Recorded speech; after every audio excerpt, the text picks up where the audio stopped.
Can you be at war with someone when you think you're friends with them? This is not a question I ask with regard to the personal, when we may have conflicting emotions towards a person and some self delusion, but about the world at large. One of my favorite books about media is the 1922 classic Public Opinion by Walter Lippmann. The first chapter in that book is called The World Outside and the Picture in Our Heads. Here are the first few lines of that. Quote, "There is an island in the ocean where in 1914 a few Englishmen, Frenchmen, and Germans lived. No cable reaches that island, and the British mail steamer comes but once in 60 days. In September, it had not yet come, and the islanders were still talking about the latest newspaper, which told about the approaching trial of Madame Kellogg for the shooting of Gaston Calmette. It was, therefore, with more than usual eagerness that the whole colony assembled at the quay on a day in mid-September to hear from the captain what the verdict had been. They learned that over 6 weeks now, those of them who were English and those of them who were French had been fighting in behalf of the sanctity of treaties against those of them who were Germans. For 6 strange weeks, they had acted as if they were friends when in fact they were enemies. But their plight was not so different from that of most of the population of Europe. They had been mistaken for 6 weeks. On the continent, the interval may have been only 6 days or 6 hours. There was an interval. There was a moment when the picture of Europe on which men were conducting their business as usual did not in any way correspond to the Europe which was about to make a jumble of their lives. Stop quote. Now, a similar lag happens after the war, when the war is over, but people continue fighting for a while because they haven't heard the news. A startling example of this is Hiro Onada, a Japanese soldier who keeps fighting the Second World War till 1974 on a small island in the Philippines because he thinks the war is still going on and his orders are to keep fighting.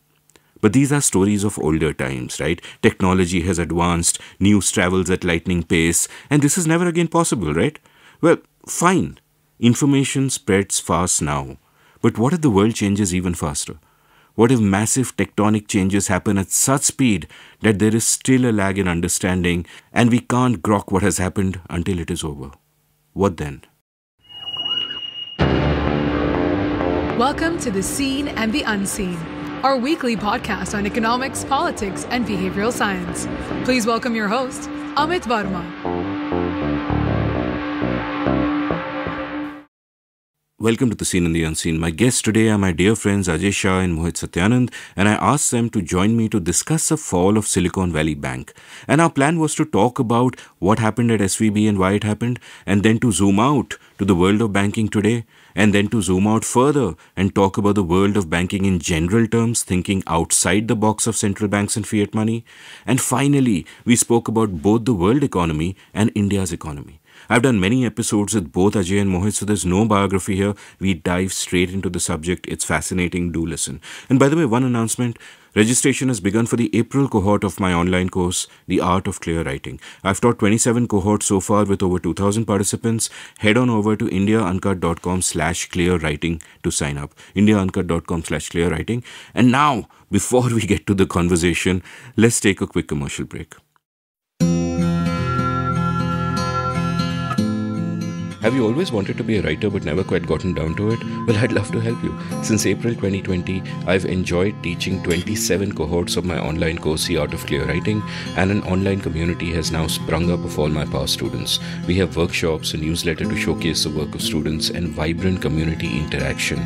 In the course itself, through 4 webinars spread over 4 weekends, I share all I know about the craft and practice of clear writing.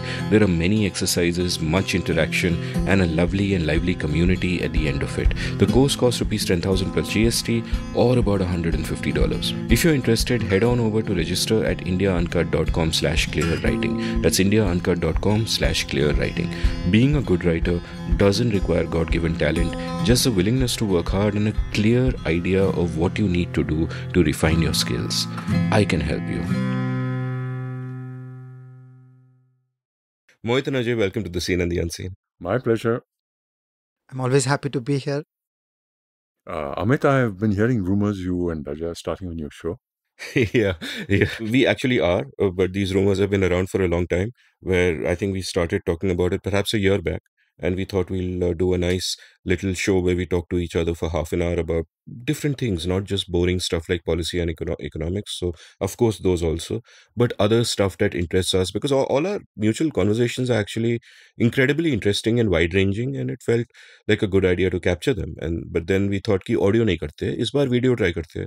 40-50 minute show, we'll try a sort of a video episode, and that's what has actually taken so much time, because audio, I'm like a pro, I can hit a button and start a podcast. Video, we took some time agitating over it, and I finally came to the realization that my own advice, which I give all creators, is so correct, that it is more important to get it done than to get it right. So, don't let perfection be the enemy of production. Just get out there, get it done. We've shot our first episode, but because I've come to Delhi to record all these episodes, haven't had time to edit and release it yet. But this episode releases on April 3rd, and sometime in this week, if not already, our first YouTube episode should kind of And come what out. are you going to call it? So we had two options for it, and we've chosen one, but we had two options we really liked, and we asked the whole damn world which one they prefer. And it'll be interesting to get your opinion on it, because they're both inspired by music. One is Watching the Wheels, Lennon, and the other is Everything is Everything from the Springsteen song. Yeah. And Let me guess which one you chose. we love both. So actually, what But we let chose me was guess which you one guess, you guess. Everything is everything. We chose Watching the Wheels. Okay, great. So we both love Everything is Everything, but we worry that it is too obscure. And they're both alliterative. Well, yeah, I mean, great songwriters, so they're gonna get shit right. Let me ask you a quick quiz question before we get down to the thing. And I've been asking a couple of people this, Ajay. We're gonna have chapters in our show, and the second chapter, and what is gonna happen in each show is he's gonna pick one subject to talk about, though I will also banter with him on it, and I will pick one subject, and he'll also have his thoughts. So, chapter two is his subject, and the chapter title has three words, and the third of those words is bastards. So, what are we talking about? What did Ajay pick? Movies. I mean, it's fairly obvious it isn't people, because neither of us would speak about somebody like that. But No clue. okay, I won't reveal it. We'll just leave it for the show. Okay. Yeah. So, so the reason I wanted to do this episode was really because there is so much talk around us of banking and finance and what just happened with Silicon Valley Bank and so on. And I get the sense that most people are incredibly confused about what the hell is happening. There are all kinds of narratives around this, especially with SVB, that you'll have one group of people saying, oh, tech bros have fucked up and why are we bailing them out? You'll have another group of people saying, oh, Biden, Biden, Biden. You'll have a third group of people saying that, this is a bank's fault, why they're raising interest rates like this, and blah, blah, blah. Hazar narratives, all necessarily simplistic, all have different grains of truth in them. And even for somebody like me who's relatively well read up on this subject and all of that, it can sometimes get a bit confusing unless you actually make an effort to find out what the hell is going on. So, I want to begin by talking about that. And of course, I also want to then make this a state of the economy kind of episode. Let's talk about banking and finance in general. Let's talk about the world economy. Let's talk about India's economy. But let's, begin by zooming into this specific issue of Silicon Valley Bank. Talk about what happened here. Like, just to break it down at a simple level of what went on, who would like to take a go ahead? This was a bank with about $200 billion in deposits. It was an unusual environment in that they were getting deposits from people with unusually large balances. They were individuals and firms in Silicon Valley who were holding money with Silicon Valley Bank. And it was an environment where in that world, in that locale, in that community, there was not a whole lot waiting to be done by way of giving loans. So Silicon Valley Bank embarked on the strategy of investing in long-dated bonds. So their portfolio was that they had deposits and they had long-dated bonds. Then the United States Fed started hiking. So by 2021, there was a great debate around United States monetary policy. And in February 2022, the US Fed started raising rates after a debate that had taken place for 6 months prior to that. And the rate hikes of 2022 were pretty dramatic. Now, this did many, many things to this one bank. SVB got hit in multiple ways because they were holding long bonds and those bonds suffered a mark-to-market loss. To make things worse, this was an unusually sophisticated group of depositors. So your mental model of depositors is often grandmothers and dentists and people who don't think in financial ways and are extremely stable in their behavior. Silicon Valley Bank had depositors who were an unusually sophisticated bunch. So when the rate started going up from zero, these are people who started thinking, hey, I can get a little bit of return by holding a money market mutual fund or by going back into some securities. And so there was a significant exit of deposits from Silicon Valley Bank. Yes, Mohit? That's, of course, entirely true. But I think there was a third issue, which is that these are people who, especially if you look at, so there's two groups involved over here. One is the venture capitalists, and the other is the companies which they've funded. Now, when you have companies which are funded, they're not looking to optimally deploy their cash because their mental energy is elsewhere. It's about using that cash for business, and they typically don't have a treasury operation. But the other thing that happened while all of these issues around interest rate hike were happening was that the funding environment was also slowing down. So their balances started going down at a rate which is very unusual for a large bank. So there were firms who structurally were funded by the venture capitalists who were holding cash with SVB as long as the times were good. But precisely when the Fed started raising, the times became bad, and then companies were more in drawdown mode. The rate of new successful fundraisers went down. Absolutely. So all these things came together, and you had a bank where money was being pulled out from deposits for these two reasons. And on the other side, they were burning mark-to-market losses on their assets, which were long-dated bonds. And it started looking increasingly wobbly. And then the end game happened because in this modern world of electronics and social media, it's important to remember how primitive 2008 was. In the modern world of electronics and social media, word got around in the blink of an eye where a couple of people got nervous and said, hey, we should yank our money from Silicon Valley Bank. And I seem to think on the peak day, which I think was 9th March, something like $42 billion were withdrawn from the bank in one day. And that's just the worst run on a bank that has ever been recorded in human history. It's a Twitter run. This was a Twitter run. And I think this underlines a profound shift in the way we need to look at the possibilities of economic and finance.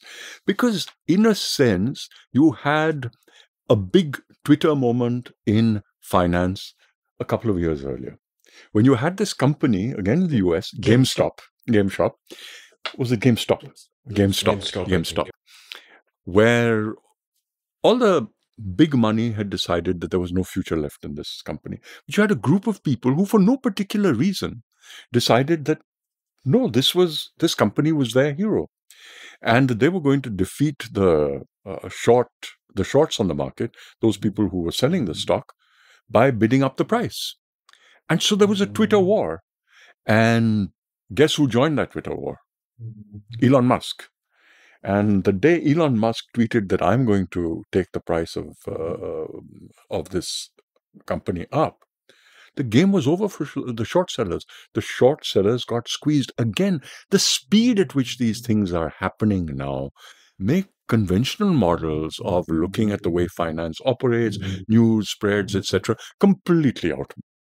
And we saw that. I want to put the number $42 billion in perspective. It's a bank of about $200 billion.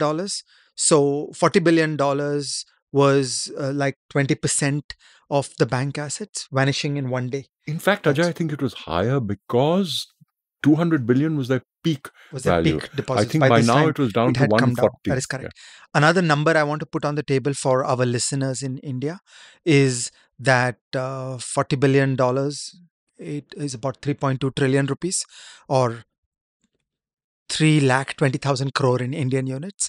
And that's a lot of money. That's depositors leaving a bank in one day. That's an unimaginable event. So I think that for all of us, people with white hair, we need to rethink the stability of bank deposits in what you think of as a boring checking account environment. So all our traditional conceptions about the stability of bank deposits need to be revisited in this world. Yeah. Similarly, what happened with First Republic over not the last weekend but the previous weekend was that all weekend long, electronic systems were being used by customers to move money out.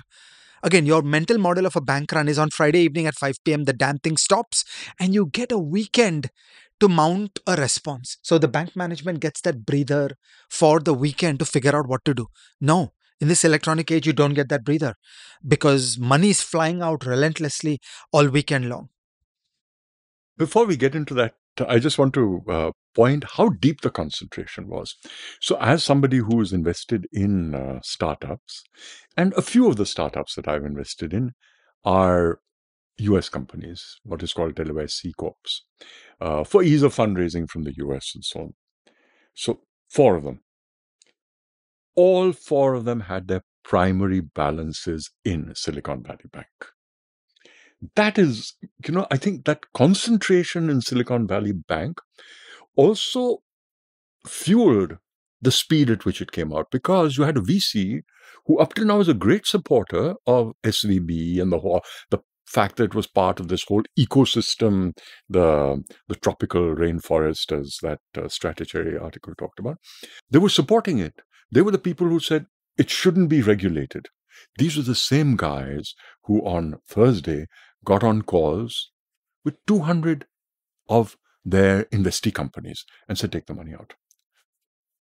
So let me try and take a slight step back also to something really fundamental, because many of the listeners may not even be familiar with some of the terms that we're talking about. So I just want to really break it down, and who better than a dummy like me to do a little bit of a potted dummies guide. You can tell me if I'm summarizing it correctly. Basically, how a bank works is that it borrows short and lends long. Right. So you deposit money into a bank, you can take it out anytime. There's a particular interest rate for that. And what the bank is doing with the money is that it is essentially lending long. In this case, there were no loans, so you're buying bonds, you're doing all of that.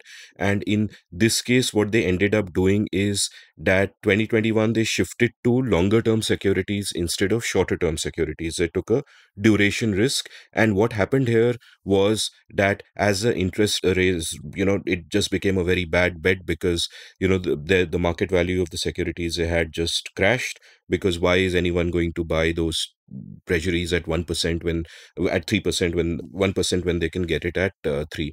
Now, what a bank run typically again is that a bank will never have the money that is deposited in it. That money is out. In fact, multiples of that money is out. So inevitably, if everyone in a bank decides they're going to withdraw their money, the bank goes under, because the money simply isn't there. And obviously, the people who withdraw first get their money first, and the people who are late don't get anything. So once a run starts, it happens really fast, even before the modern age. And this can, in a sense, become contagious, in the sense that it's not just about one bank. If depositors hear that there's a run in one particular bank, they might say, hey, let me take money out from my own bank and put it in a bigger bank, or just take it out and keep the cash. Who knows? And this, in fact, led to the massacre in the Great Depression. In 1929, 650 banks went under, more than 1,300 in 1930, over 9,000 banks went under. And SVB is, if you look at this model of what happens, it's really a typical bank run. And what is unusual, structurally, it's a typical bank run, but what is unusual is just sort of that a lot of this money came from the startup ecosystem, venture capitalists directing their startups to put the money in, and then beginning to take it out as the supply of money gets less, either because they're losing money in crypto somewhere else, and that's So I want to affecting add them. one facet Or, of what yeah. you just said. Your sentence is correct, but it has a consequence that directly feeds into the generation of the run, which is that because these are more, I call them professional players, their balances were about 250K USD.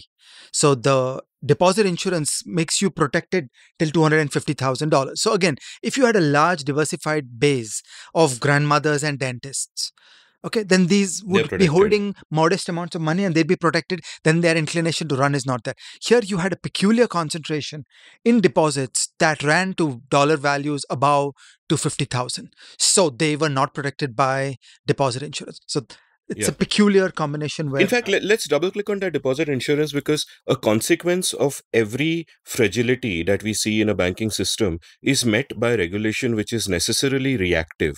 So, for example, at the time of the Great Depression, you had the FDIC, the Federal Deposit Insurance Corporation, coming up in 1933 for precisely this. And at that point, they were insuring accounts at $2,500. Now, over time, has gone to $250,000, which would have been adequate to protect, say, your dentists and your grandmothers and all of that. But in this particular case, with the concentrations of money, the fact that these startups did not diversify as everyone should, everything kind of went to hell.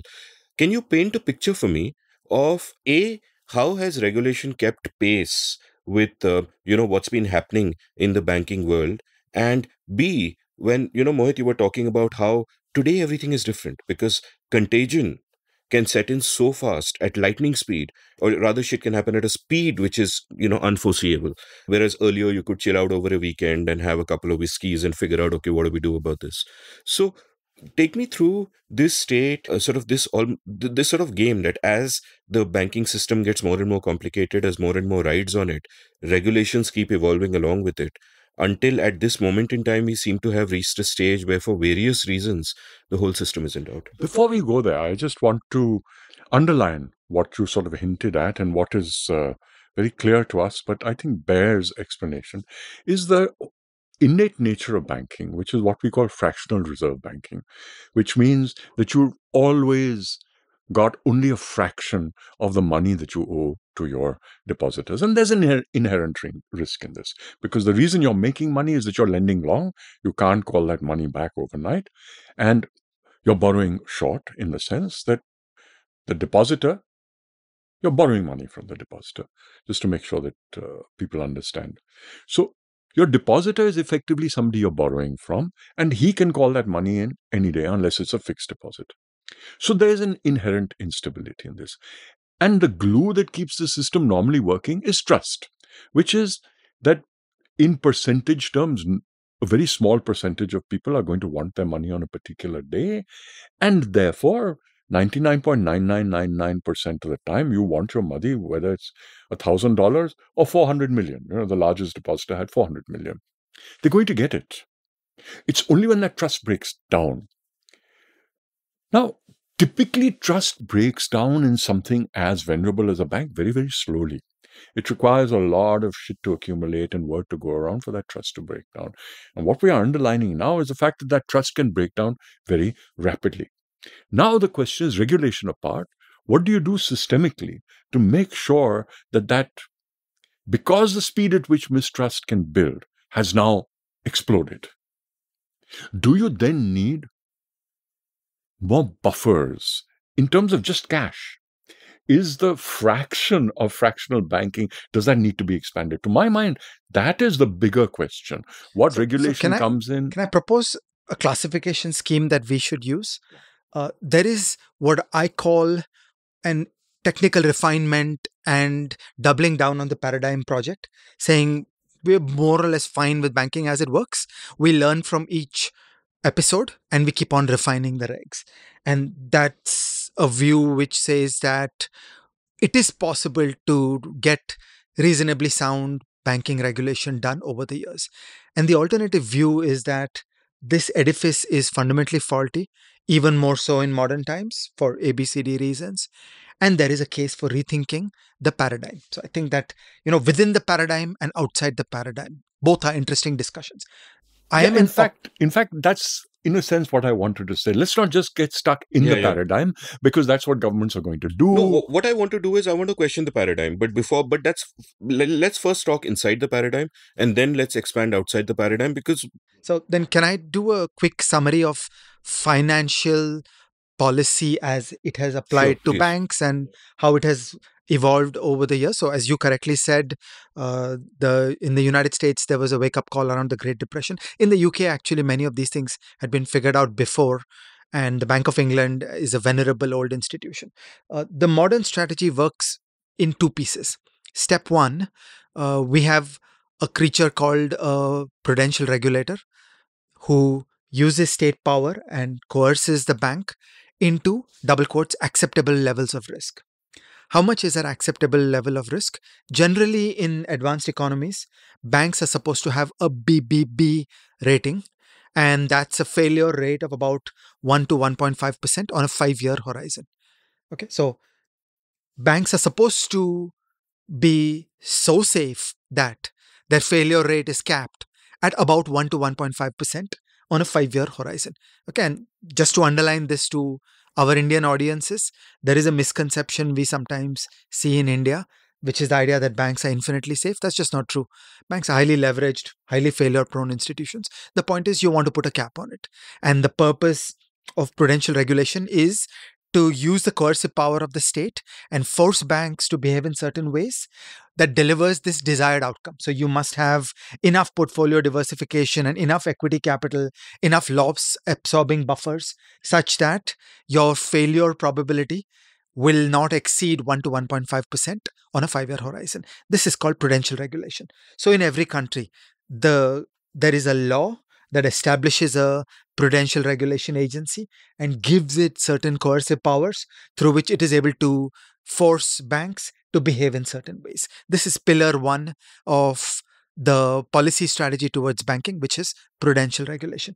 And then there is pillar 2, because with the best of prudential regulation, as I said, the objective of prudential regulation is never to bring bank failure rates down to zero.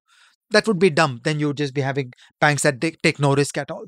Okay, to live in the modern world is to take controlled risks, and sometimes things will go wrong. Statistically, out of 1,000 banks, 1 to 1.5% is 10 to 15 banks will go belly up in the next 5 years. It's a fact. So sometimes banks will go bad, and runs on banks can develop. So to solve these problems, there is a 2-part arrangement.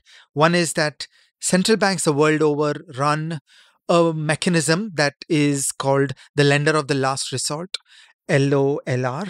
This is implementing an intuition from the 19th century, from a famous book called Lombard Street, where his idea is that governments should lend freely to a bank that is facing a run against good collateral at a penal rate.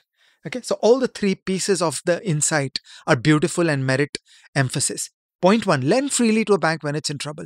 When it's in trouble, don't be niggardly. Don't say, I'll think about it. Don't say, I'll come back to you next week, because the run is now. You need the money now. So you need to lend freely to the bank when it faces the slightest hint of stress. Point 2, good collateral only. So if you're going to hold some crazy assets, sorry, they're not repoable. You cannot use them to get loans against securities. So every bank must hold a certain amount of very safe assets which are readily pledgeable, and against them you can get collateral from a government institution. In the olden days, the Bank of England was a private institution. So it's possible to conceive of these things as coming out of modern repo markets as well. So just to clarify, these assets would, for example, include that if a bank has lent long, then all of those loans are, if they are reliable, are effectively assets which loans are useless. You need securities. Security. Yeah. So it's got to be a bond. So it's a tradable, transactable thing, something that can be liquidated. Immediately. So you see a market price, then there's no complexity. So loans are opaque, loans are a mess. So banks have to do loans as a side business. They have to hold a core that is securities for this reason. Okay. And the third piece of the sentence, at penal rates, meaning it should be punishing for the P&L of the bank. When a bank runs into this kind of air pocket, yes, we as society should have mechanisms through which it can be protected and the run is averted, but it should be costly for the bank. So the bank should burn up 1 or 2 years of profit in the process of going out, putting its securities out. It should get those loans, the temporary liquidity, at a penal price so that it becomes unpleasant. Nobody should use it as a first recourse. They should use it as a last recourse. So this is one part, that you're a fundamentally sound bank, you have good assets, and there is a run against the bank, and you're able to, that weekend process of getting truckloads of cash, and then the lines in front of the bank melt away. Okay, so just to link to the modern age, we need to find the metaphorical equivalence of those truckloads of cash being the live video appearing on Twitter, so that the transfers from the bank can melt away. Part 2 is deposit insurance. Banks can fail, banks will fail, banks everywhere in the world fail. The great economist Merton Miller has a beautiful line. He describes banking as a disaster-prone 19th century industry. Okay, so if this won't get you to reduce your bank balances, I don't know what will. And the idea is that banks will fail. So all over the world, instead of having a disruptive mess, you could have a normal bankruptcy code apply. So the bank goes bad, we've got the whole machinery of a bankruptcy code. You could say we'll IBC for the banks. The trouble is that the individual grandmother and the dentist is not effective at participating in that bankruptcy process, which really requires a small group of professional lenders who will decide on how to dispose of the failed institution. You can't expect individuals and retail participation in the bankruptcy process. Also, the bankruptcy process can take 6 months, it can take 1 year. The bankruptcy of Lehman took many years. You want something that is quick. So the bureaucratic dream is that you build a state organization like the United States FDIC, which will preemptively walk into a stressed institution on a Friday, clean up its affairs over the weekend, and be ready to pay deposit insurance on Monday. Okay, it is an ambitious dream, and in developed markets, this actually works reasonably well. When I look at these kinds of things, I get terrified, like, by God, how are we ever going to do this? But it has been done in many countries rather well. But this And raises one fundamental issue, which is that in this particular case, that the FDIC went way beyond its remit. we'll come to that in a moment. I'm Right gonna now, ask I'm about just that as well. summarizing the paradigm. So the prevailing paradigm of public policy and government intervention in banks comprises these pillars: that we have a banking regulator that will coerce banks to take risk in a way that is consistent with the target failure rate, which in a developed economy is between 1 to 1.5% on a 5-year horizon. Second, that there is a mechanism for lender of the last resort, which is generally run by the central bank, where you lend freely against good collateral at penal rates. And third, you stabilize the grandmothers and dentists using deposit insurance. This is the main paradigm. And the people who are comfortable with this paradigm would view each episode like SVB as a bug report. That, look, the world changed. Okay, there are various features of the world that changed, or that the world revealed failures of our mental models upon us, and now we'll go fix it up. So there's an endless process of the technical details where geeky economists will sit with their statistical models and devise the next design of how I can make LOLR, lender of the last resort, work better, how I can make deposit insurance work better, how I can make banking regulation work better. And many of the responses that have taken place after SVB are from people within the paradigm who would say we just need to intensify our work of refining the paradigm. And I would be charitable vis-a-vis the kind of criticisms that are being made in the world, that, look, failure is a part of life.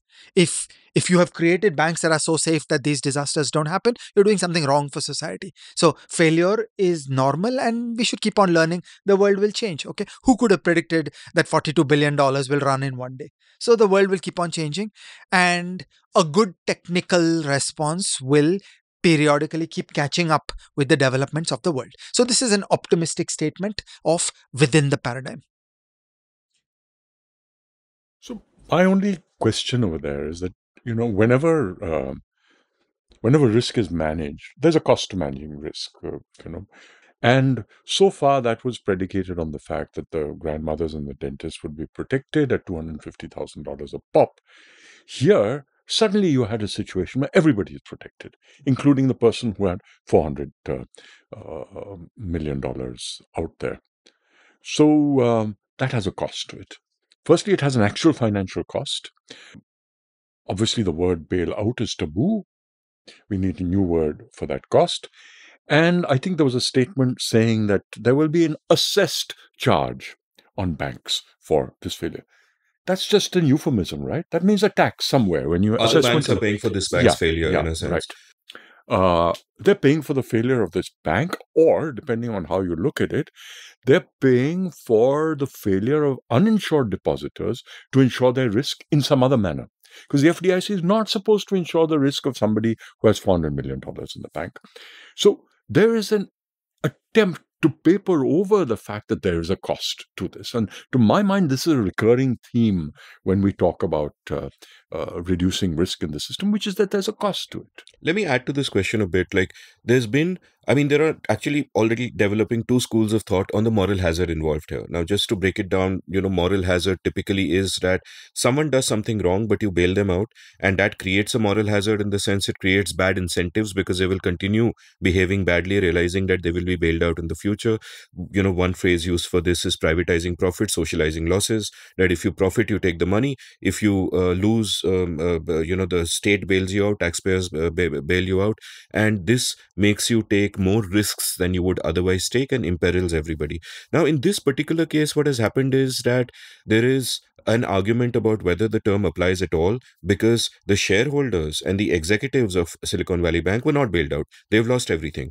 They are the guys who made the putative mistakes. Now, how charitable we can be is a different matter, but they are the guys who made the decisions that brought the bank here. They have not been bailed out. The incentives for future executives and shareholders, therefore, is clearly watch out, you're going to get wiped out if something happens.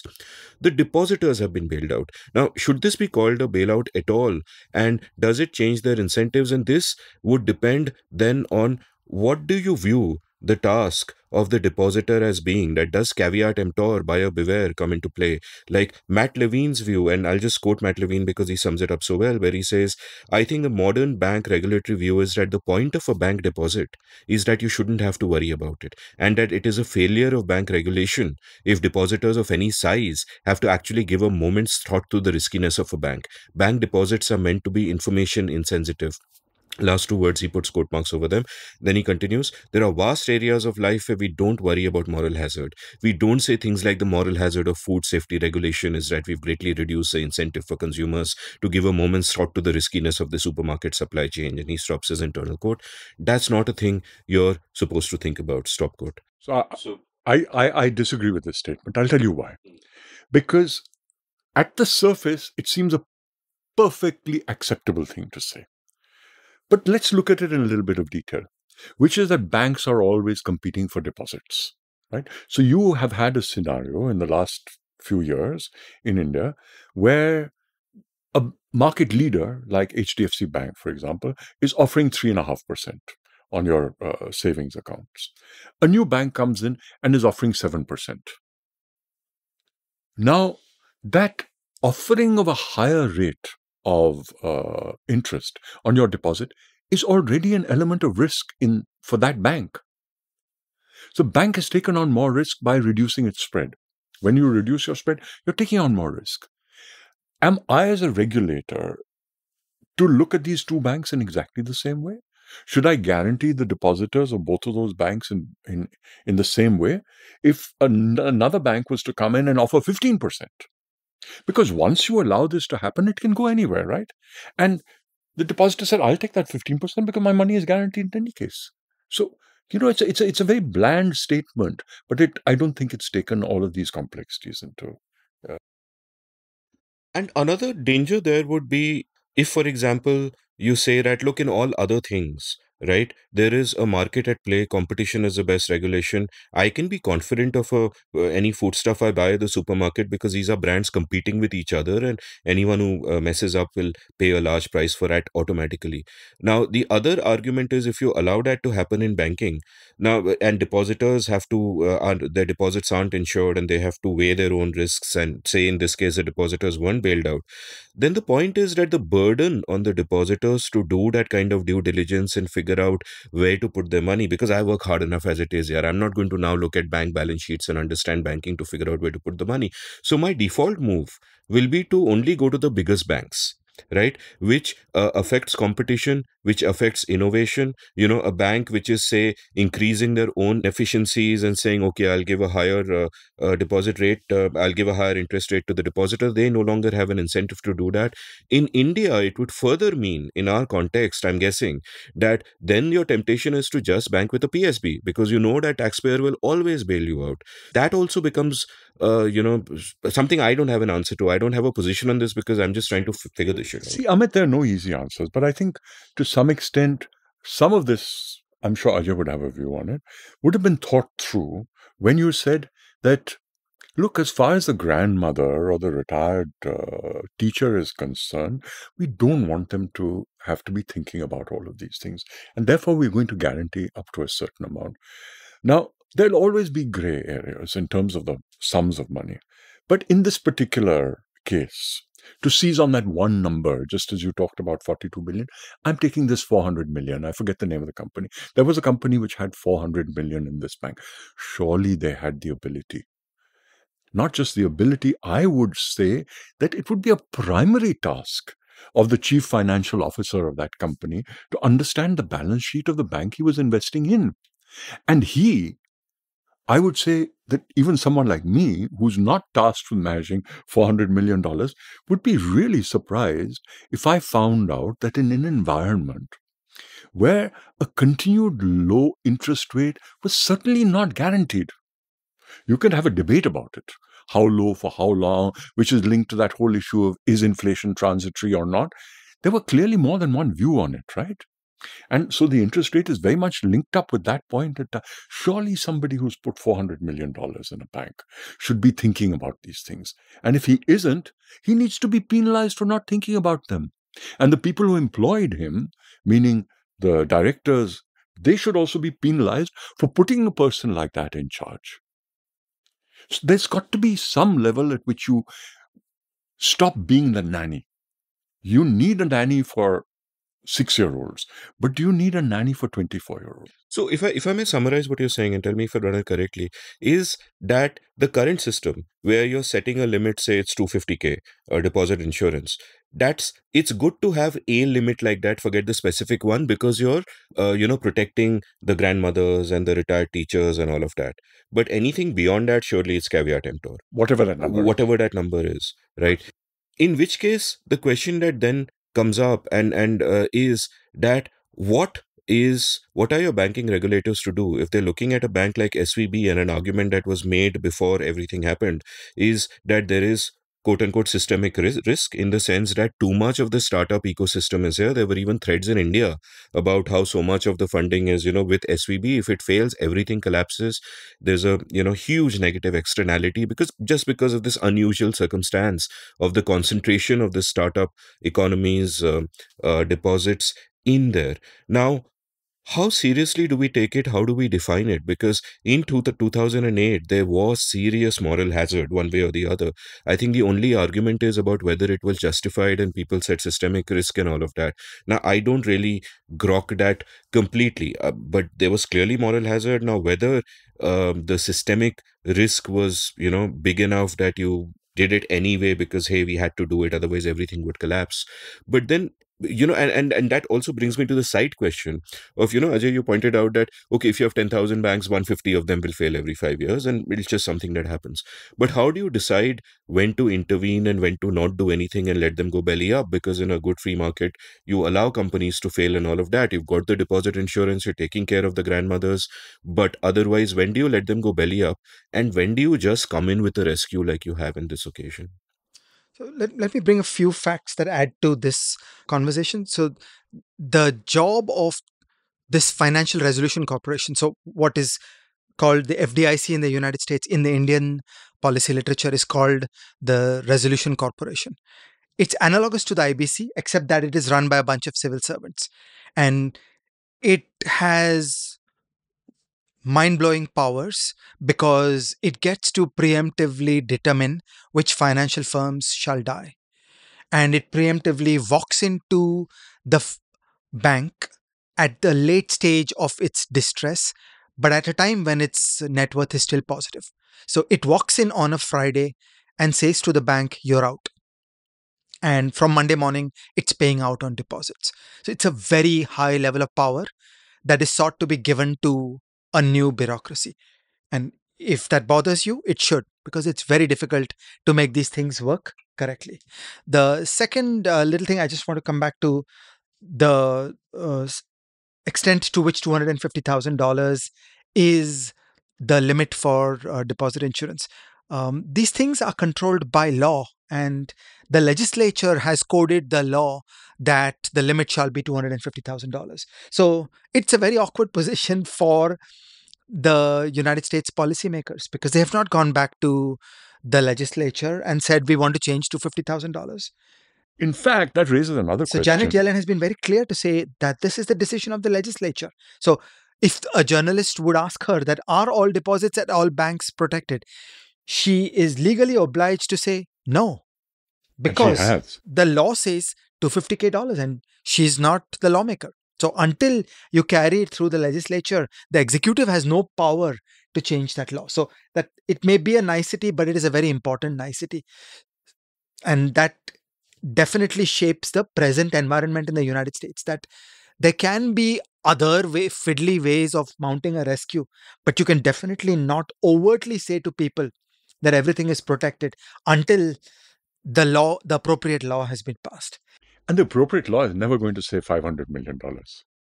Well, so now let me tell stories. In the UK, for a long time, there was a very strong belief by people that, all of us would respect, that any level of deposit insurance is an unacceptable level of moral hazard. Okay? That grandmothers and dentists should keep an eye out for the distress in their bank. Okay? This was a view for a long, long time.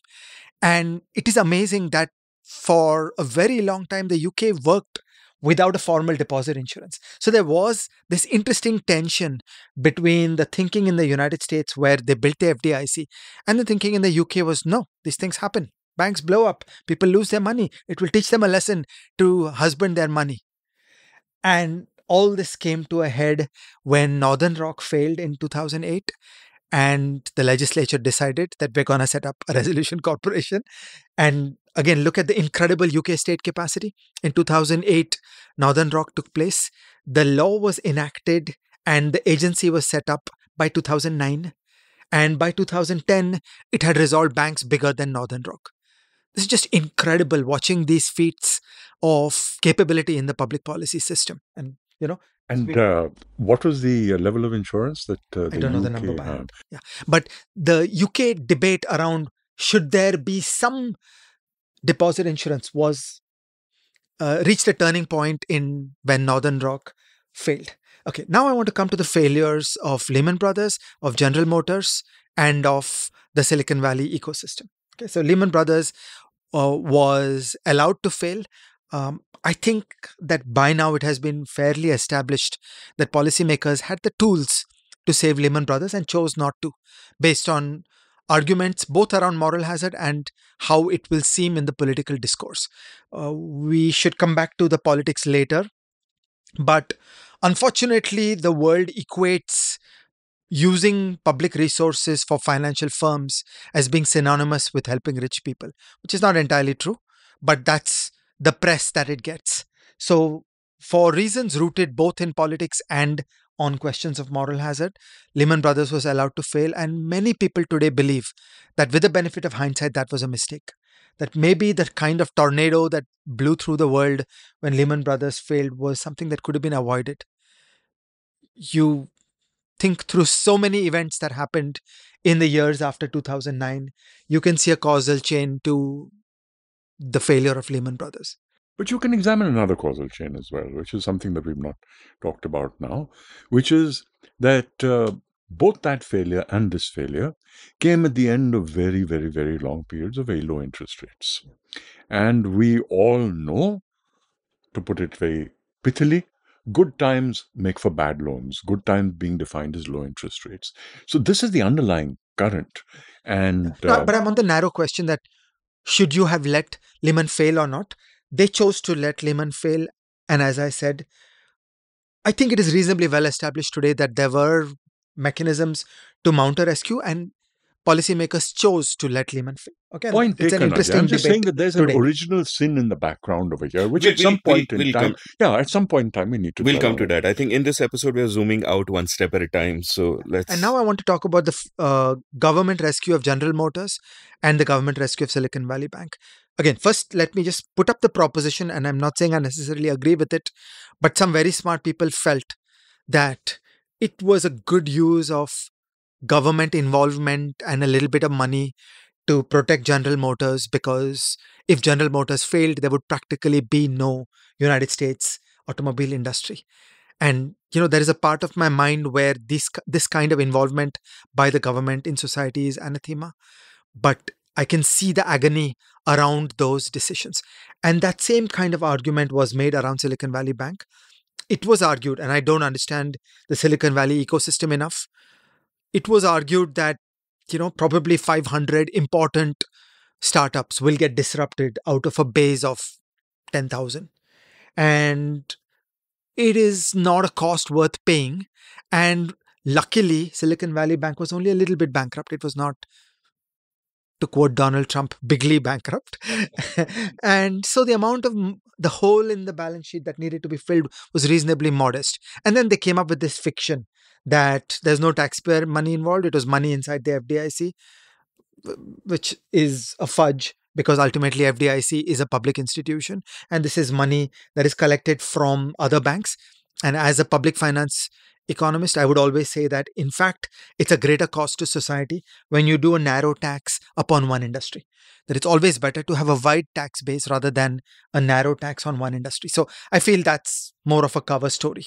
But these are the interesting debates that, should there have been a government rescue of Northern Rock or not? They chose to let it go. Should the UK government have introduced a deposit insurance system or not? They chose to launch a deposit insurance system and they built it out at amazing UK levels of state capability. Should General Motors have been allowed to go or not? Should Silicon Valley Bank have been allowed to damage hundreds of interesting startups or not? And that will inevitably bring us to an India discussion around how to think about bank failure in India. So let's stay within the paradigm, but zoom out a bit. And let's now talk about interest rates. And, we've done an episode called Two Financial Crisis, 2008, 2019. And we did this in 2019, obviously. And you kind of foresaw that, okay, we have this era of low interest rates. At some point is going to end. Something's got to give. When the party's over, it's going to hurt. Well, the party's over and it's hurting, right? So you were sort of bang on about that. So, outside the paradigm, we don't need to talk about this, but inside this paradigm, we do. So tell me about, the state of conventional thinking on how much of the central control by central banks by setting the interest rate can work. What are the problems with it? If you were a central banker within this paradigm, let's assume that there is a central bank, it is setting interest rates. If you were a central banker, how would you kind of look at it? And also, just to summarize for those of my listeners who may not know anything about banking and finance, what interest rates do is, when you have low interest rates, you are effectively increasing the supply of money in the economy. And you do this when you want more money in the economy, because either you're doing badly and you want to do better, or you just want boom times and you want more money to get in there.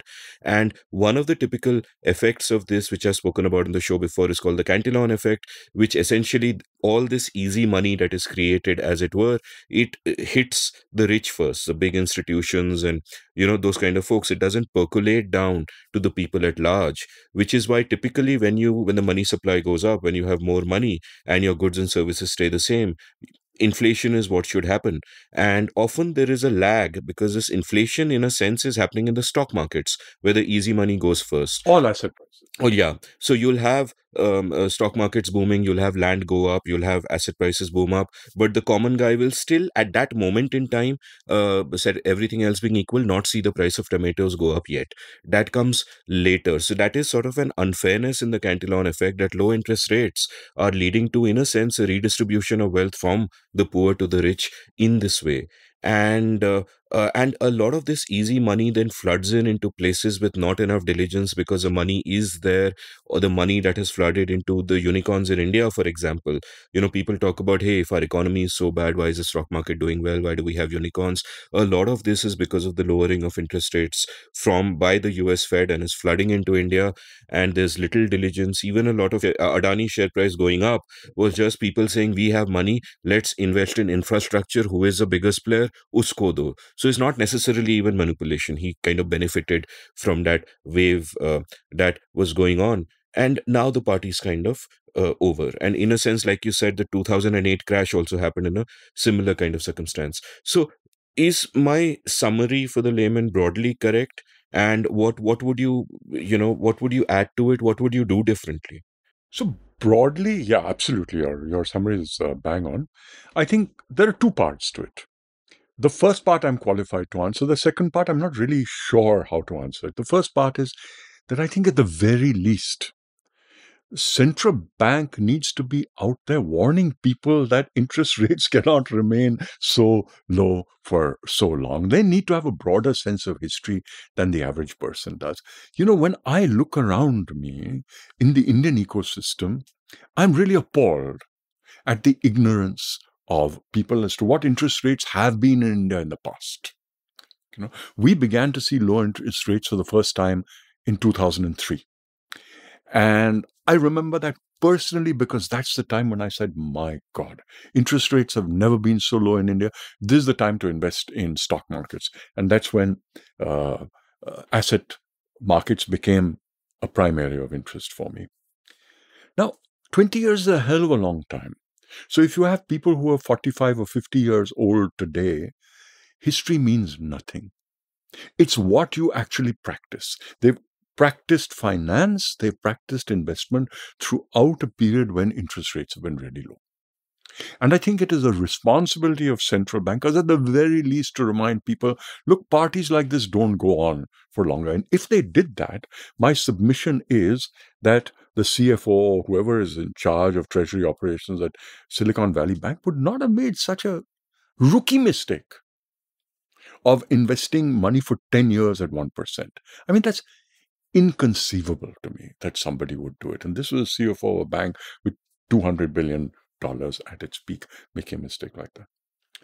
So that's the first part of my answer, that it is the responsibility of policymakers and central bankers to remind people that this party cannot go on for longer. Instead, not exactly the same statement, but a parallel statement, which is inflation is only transitory, which was also more or less directly saying that therefore we are not bothered about interest rates. Interest rates can remain low. So this I'm very clear about. There's one sin of communication. I mean, I would just caveat that by saying that, caveat emptor, you and I and Ajay and pretty much everybody out there, interest rates, I think anyone listening to this, even if they're not into business and finance, they must have heard the term.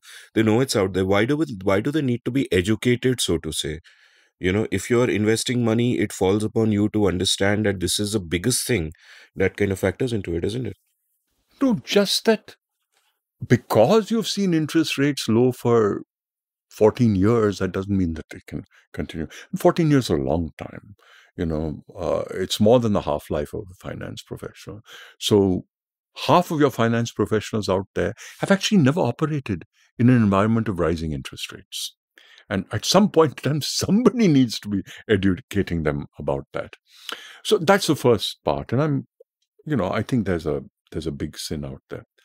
As to the second part, you have to keep going back in history. And I can't go back further in history because I'm not educated in that area, than sort of the failure of LTCM and the savings and loan crisis. We're going back to 1990. And every time the only solution seemed to be to lower interest rates. That's a really bad weapon. But it's a weapon that works. It works really fast and it cudgels everybody into submission. Nobody dares raise their... And it's like the only weapon in town. It's been overused. Did the central banks at each point in time, you could say, look, it worked. We rescued the financial system from disaster in 1990. We rescued the financial system from disaster after the dot-com bust. We rescued the financial system from disaster in 2008. And so it works. Yeah, it does. But each time it brings a huge cost. And today we're sitting in a situation where I think this can't continue. Because the other side of it has been the massive buildup of debt.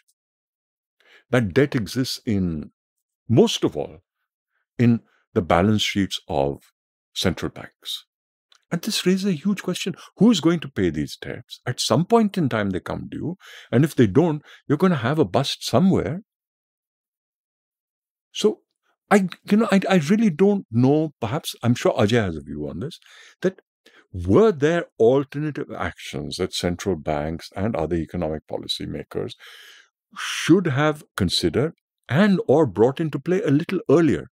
It just created this vast room for everybody to feel happy on this cheap drug of cheap money. And that's an addiction. And we keep seeing the pain of it. When is it going to stop? So I want to say two, three things. First, Amit, your characterization needs to be located, in my opinion, in a larger story. My larger story as a monetary economist, I wear many hats. As a monetary economist, I will say that the greatest contribution that monetary policy can possibly make to the well-being of society is to make stable and predictable inflation. Okay, so there is something truly magical when a 20-year-old can be told that the inflation in India will be 4% per year on average, peering into the next 100 years. Okay, that's an unbelievable planning horizon. Whereas before we got to inflation targeting central banks, inflation was a wild card that all your planning around a 30-year financing for a highway could just go berserk because there is inflation and then consequently the interest rates go mad. You can't plan a 30-year highway. And even more importantly, you can't plan a 100-year life. Okay, and I would like to say to every listener of this show that if you're age 20, you've got to wake up and plan that you're going to live to 120. Okay, because longevity is going up. So a financial planning horizon of 100 years is an unbelievable challenge for each individual.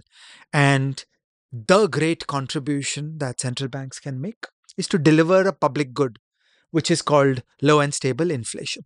Okay. Now, how do they do that? This is where two parts come in. One is that the Monetary Policy Committee, which is supposed to be dominated by independent experts, not by professional civil servants. It's supposed to be filled with people like Mohit and some academics. They're supposed to forecast that over the next 1-2 years, what is going to happen to the economy.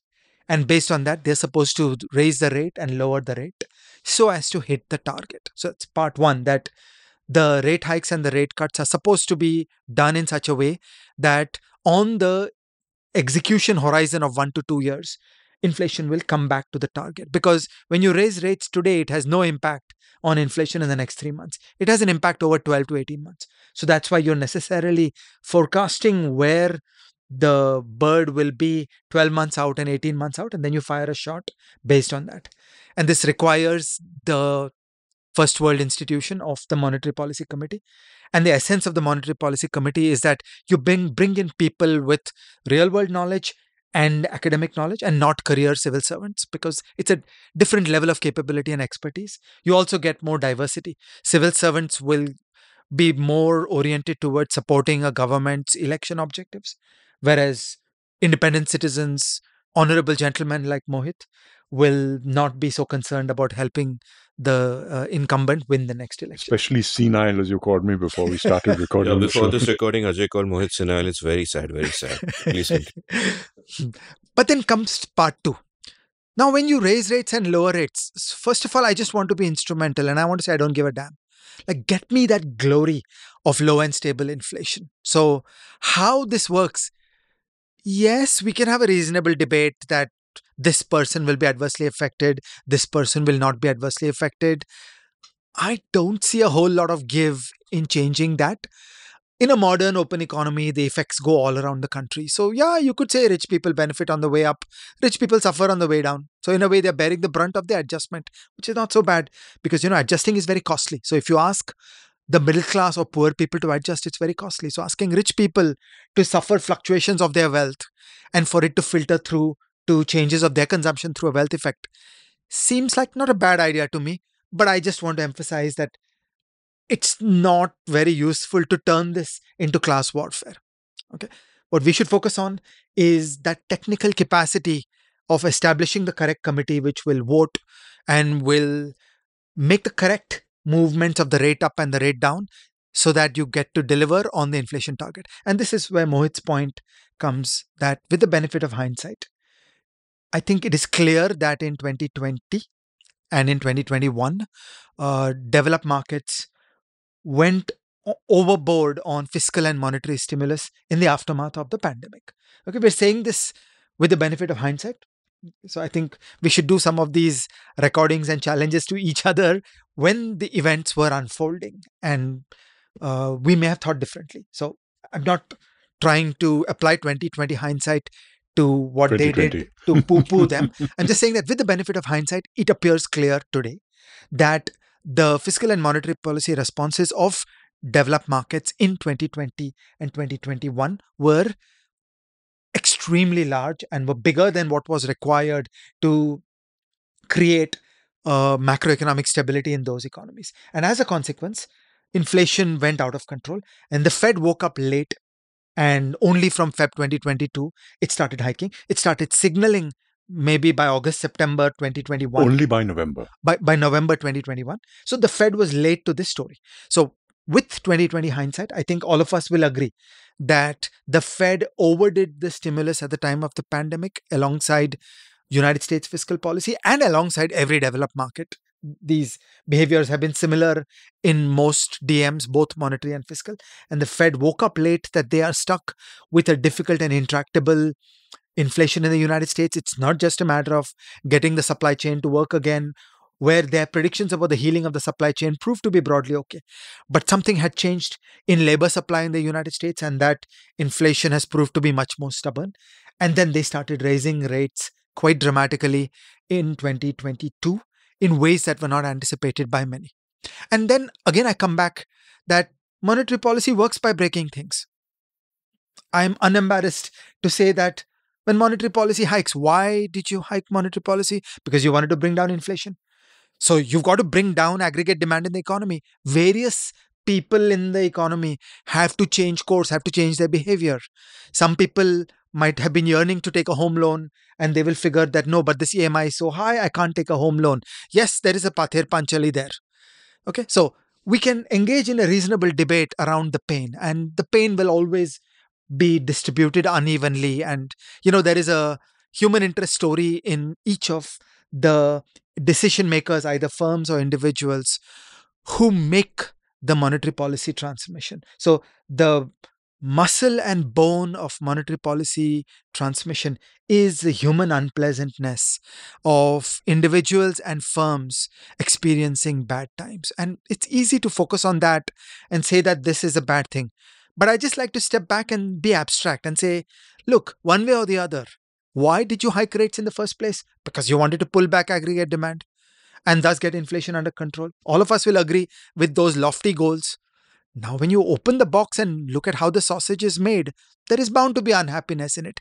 Now, we're debating the second order story about precisely how messy do you make it. But I want to say in an ironic way that the difficulties in Silicon Valley Bank and its ilk are actually consistent with the war on inflation by the Fed, because when all these bad things happen, people pull back. There are individuals who will choose to not buy the next new car, and that is called monetary policy transmission. Let me ask a sort of a basic question, and I'm kind of thinking aloud, and this is sort of about the political incentives, because it seems to me that at one level, it's in the incentive of politicians to have low interest rates, because when they do, there's more money flooding out there. Cantillon effect, obviously. The rich are happy, the people who fund the parties are happy, those interest groups are happy, and they can point to the stock market rise and say, hey, this is great. And of course, there is a lag of this money actually percolating down and the price of apples and oranges going up, so the common person doesn't mind it. Now, because there is this lag, by the time actual inflation happens and the common person does mind it, the incentives of the politician are changing too late. Because when it reaches that stage where apples and oranges are too expensive and you're thinking, shit, I could lose the next elections, then A, you are too late because it's already gone very far, and B, then there is a possibility that you overreact and you say, okay, interest rates really have to go down, we got to get this shit under control. And therefore, it seems that just structurally, that an overreaction on both ends, on lowering interest rates and raising them, then when you got to get inflation under control, is inevitable. There's a fundamental tension which sort of makes sure that this finally comes into some kind of equilibrium. I traveled in Bihar in December, and I picked up this lovely phrase, and I want to use it over here, which is that when you have low interest rates and the businessman is therefore feeling rich because he's paying less, he can expand, that brings you notes. And then when you have inflation in goods, that loses you votes. So you got to resolve No, we this want to hear tension. this in Bhojpuri. Well, I heard it in Maithili. So kindly tell us in Maithili. No, so I'm just saying, no, I'm sorry, I'm incapable of that. But what I'm saying is that when you need the notes, you need low interest rates. But every politician, especially in India, is really scared of inflation. So I think that brings the control back. But Amit is right on this time delay problem. Absolutely. That because monetary policy works with a lag, you got to move with a lead time of 12 to 18 months. So your problem statement is the precise framing about why in the 1980s the community shifted to this modern paradigm of monetary policy, which is two steps. Step one, that you code an inflation target into the law. Okay, so the law in India says that the purpose of the Reserve Bank of India is to achieve 4% CPI. Plus Okay. or minus 2. Yeah, with a band around it, but that is their job, and there is no excuse for them saying I was doing something else. So we need to systematically remove all the other objectives from the RBI. And the second is that the Monetary Policy Committee should be dominated by people who are not controlled by the government, because the government will always have that re-election perspective. So that's why a Monetary Policy Committee that votes and sets the rate, and a committee that is basically filled with the citizenry. It has practitioners and it has academics, and they vote. And so there can be one or two votes who are the employees of the central bank, who will presumably take instructions from the Ministry of Finance. But all the others, we hope, will be Mohit quality gentlemen, and they will vote based on the merits of the situation about getting the rate back to 4%. So 2 points over here. The first is that you've talked a lot about the composition of the committee, what it's supposed to be like, and implicitly what it's not like. So I want to ask you your views on that. But I also want to say that there is this law, and the law requires that when the RBI fails, it explains why it fails. It's supposedly explained, but it's in a sealed cover. And unlike our new Chief Justice, who says sealed covers are not acceptable, here it seems completely acceptable. So therefore, we're no wiser in terms of the fact that policy should be accessible to everybody. So I want to ask your views on both of these. The MPC, as presently constructed in India, has three people from the RBI, including the governor, and three externals, and a casting vote for the governor. So It's controlled by the RBI, though. it's completely controlled by the governor, because employees of RBI are unlikely to go against the governor, given the feudal structure of Indian organizations. And even if all the three independents disagree, the governor has a casting vote. So in effect, we don't have that design of the MPC. I think this is progress. The present MPC is progress, because we do have meetings and we do have discussions, and some of the three independents do disagree. So I think it has opened up the space for a little more conversation, but it has not changed the power structure. On the Explanation second as to point, why so it failed. we should get the precise text of the section in the law, but it is an extremely well written section of the law, which says that when there is a failure on the inflation target, the RBI must diagnose what went wrong and write a letter explaining failure and showing what remedial actions are being taken. Okay, so this is an absolutely clean and well written section of law. The way you're describing it, I'm wondering if you wrote it. No. Now, that letter should really come out in the public domain, but the Ministry of Finance has chosen to not do that. It's probably a digressive, broader question that we agree that a more independent MPC would be desirable. But would a more independent MPC also be against the basic principles of democracy, because they would not be accountable to the people? You know, you could have a big industrialist buy off four of those guys so that policy is set for his benefit. And, so like the fundamental thing of a democracy is every arm of a government should ideally be accountable. I mean, I'm not arguing one way or the other. I'm just saying that whenever you talk about an independent arm which is not accountable to the people, as it were, on the one hand, it's a good thing that the government of the day has no control over them, so short-term political incentives don't come into play. But on the other hand, hey, we are a democracy, and this MPC would be setting something so freaking fundamental that affects everybody, including the poorest of the poor. But who are they answering to? So I think, this is a super question, Amit, because I think that to pretend that a democracy doesn't require experts is leading us into a fool's paradise. And in a sense, it's at the heart of one of the, at least political messaging of our current government, which is to say that we don't need experts. And I don't want to get into that debate about this government in general, but I think that experts are not a threat to democracy. Some systems are so complex that they require experts. In fact, I'm not talking about experts per se. I'm talking about accountability. No, I'm coming to that. I'm coming to that. I heard that part of it. Who controls experts? Experts are controlled by their own reputation and the value that they place in their reputation. A good doctor today is not a good doctor because he's got a degree from such and such place. The doctor whom you trust for your most chronic or intractable problem, you probably don't even know where he got his degree from. You're going to him because of the reputation. Now, if I or Ajay, since I don't have a profession, but if Ajay were to be on that monetary policy committee, he would be taking very, very, very considered decisions, because to have reached there in the first place, he would have established a certain reputation as a monetary economist. And he wants that reputation, most of us want that reputation for fairness, for consideration, for moral integrity, for depth of thought to carry us to our grave. And that's why experts are valuable.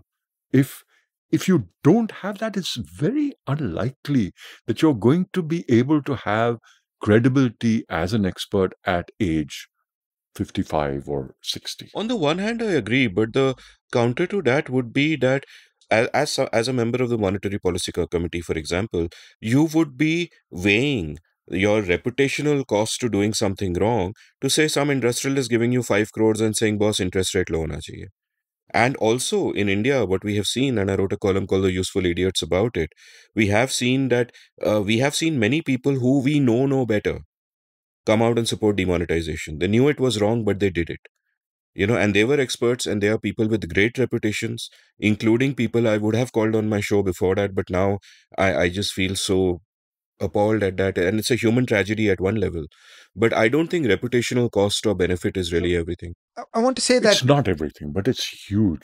But these people ignored it. So I want to say that the technical design of a monetary policy committee and the drafting of the law is not a panacea.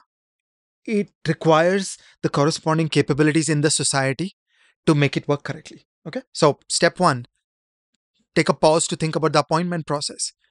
Okay. That the Ministry of Finance hires all the 6 members of the MPC.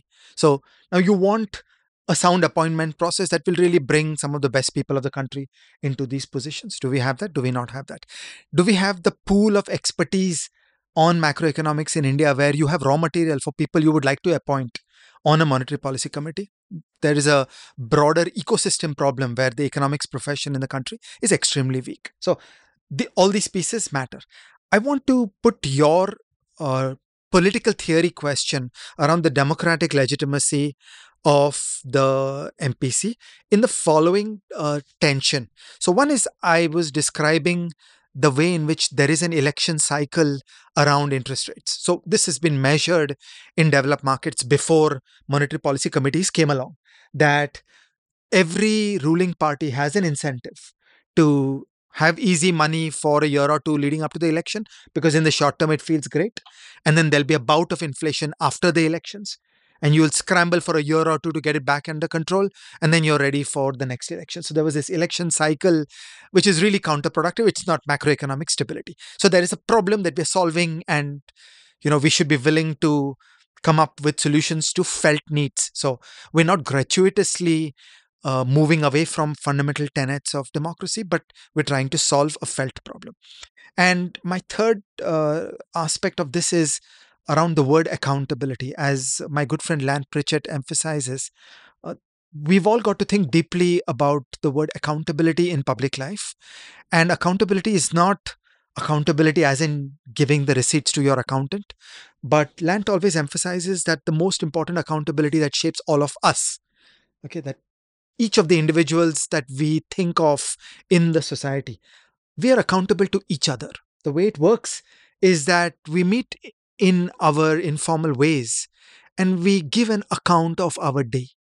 We give an account of our life, that X happened, Y happened. I was in a bind. I pondered this and I chose this. And you know what? With the benefit of hindsight, I felt that was a wrong decision. I really feel bad that I did that.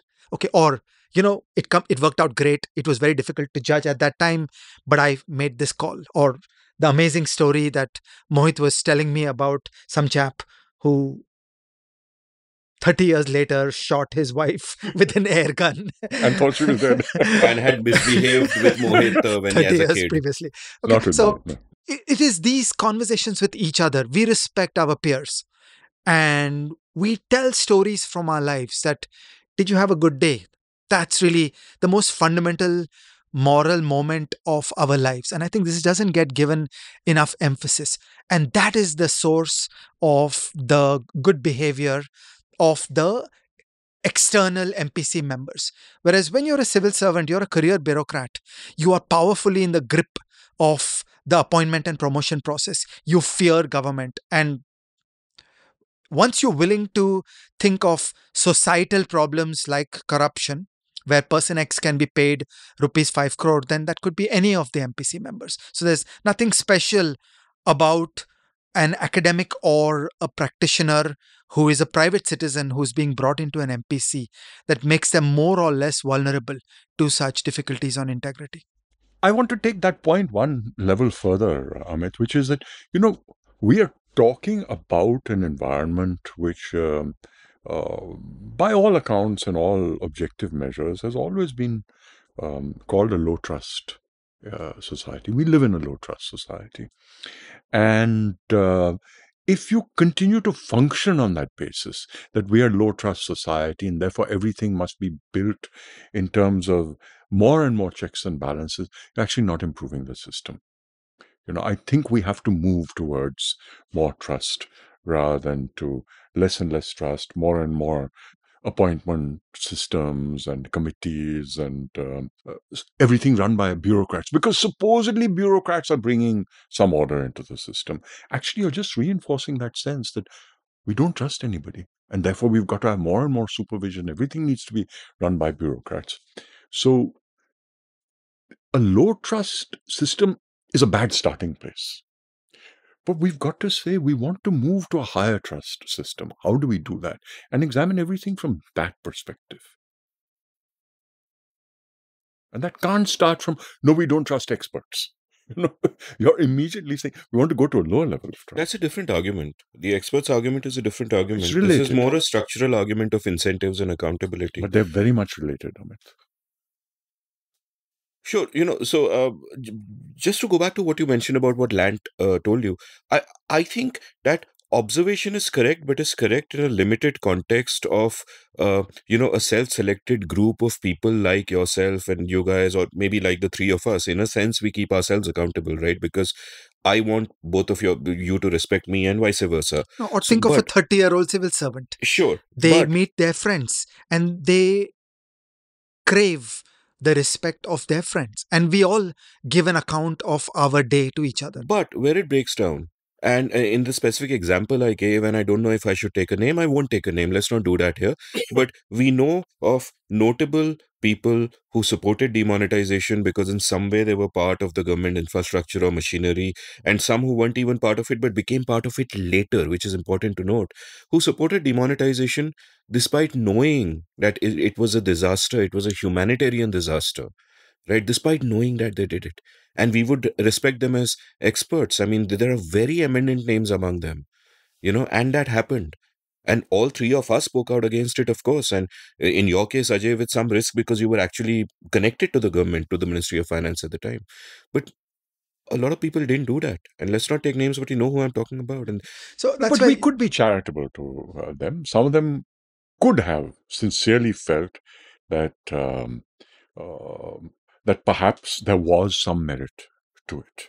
Mohit, I wrote at that time in a piece that any economist who supported demonetization was either a bad economist or a bad human being. And some were perhaps both. And you know that's true. How could anyone seriously? that's where I want to locate this in the larger society, that uh, purely technical designs of government systems and institutions are not the answer, because you've got to locate that in the society and you have to think more about these problems. So I want to give you an example. I had a conversation with the chief economist of the Bank of England, and I asked him that, have you ever voted against the governor? He said, yeah, I vote against him all the time. It's not a big deal. I said, do you feel awkward? Do you feel uncomfortable when you vote against him? He said, no, not at all. It's very comfortable. We disagree. We argue all the time. We meet all the time over and beyond the MPC committees. And we disagree. And I will go vote based on my conscience, and he will go vote based on his conscience. And we are good friends. There's never an issue around it. Now, that's a comment on the greatness of that society, that society has figured out how to have the power structure where knowledge and voting work in a certain harmonious way.